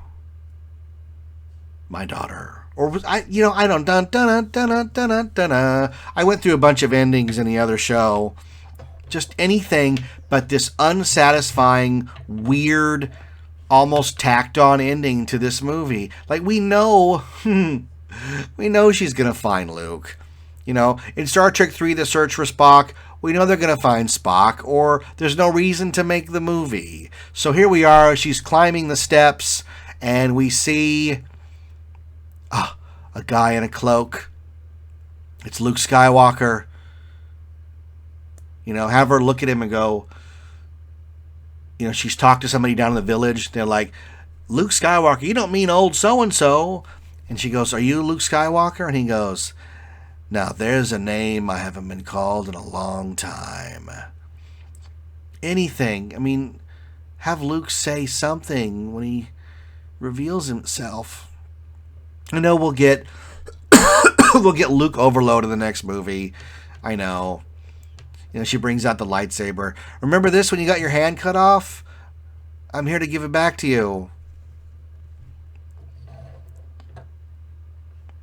How long do you think they took him to shoot this? How many different takes they did of Mark Hamill's expression of not saying a freaking word?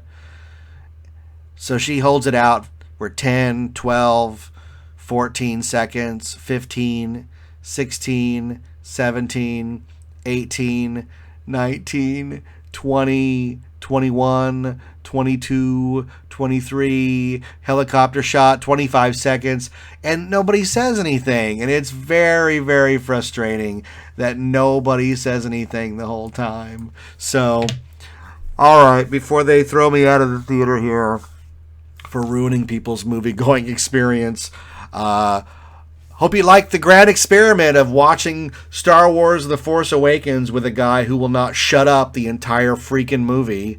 Hope you enjoyed that. It was a very strange experience for me as well.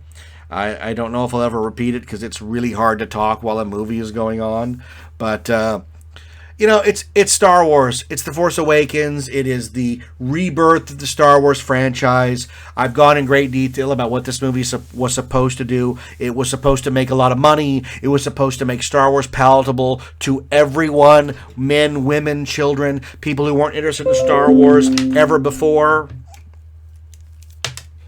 And it did. It did all of that and more. You see people at Disneyland head to toe in Star Wars gear who 5 years ago wouldn't have dreamed of owning anything with Star Wars on it. They have succeeded beyond their wildest dreams of making Star Wars palatable and desirable for every age bracket, from young to old, to people who collect toys, play with toys, to more importantly, people who buy high-end clothing and electronics and all in between. So for that, you have to applaud J.J. Abrams and the entire team, Kathleen Kennedy at Lucasfilm, who pulled off this amazing feat. Because imagine if it had come out and it had been so terrible, like Lone Ranger, that we all just collectively turned our backs on it. That would have been, I mean, can you imagine?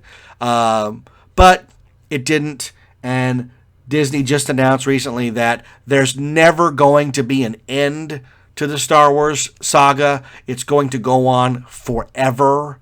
Same with the Marvel Universe. That's weird to me to think, like, I'm never going to see the end of Star Wars. That's great, I guess. There are some times with franchises that you just need a break. You know, I think Terminator needs to take a break. I think that Iron Man needs to take a break. Batman, we'll see after this next one whether it needs to take a break. But, you know, because Superman took a break for a long time, you have to let franchises rest before you overkill them. So I think the Minions need to take a break. If they keep churning out Minions movies, people are just going to tune out, you know. But I'm going to get out of here and run home. So thanks for tuning in for the bizarre Jeff Tucker commentary of Star Wars The Force Awakens. This December is Rogue One, a Star Wars story, so maybe we'll do it all over again. Thanks for tuning in. I am Jeff Tucker. I remain the voice of 91 Reasons. Thanks for listening to 91 Reasons. Please subscribe and leave a review on iTunes. Find us on Facebook. Is anyone even still listening?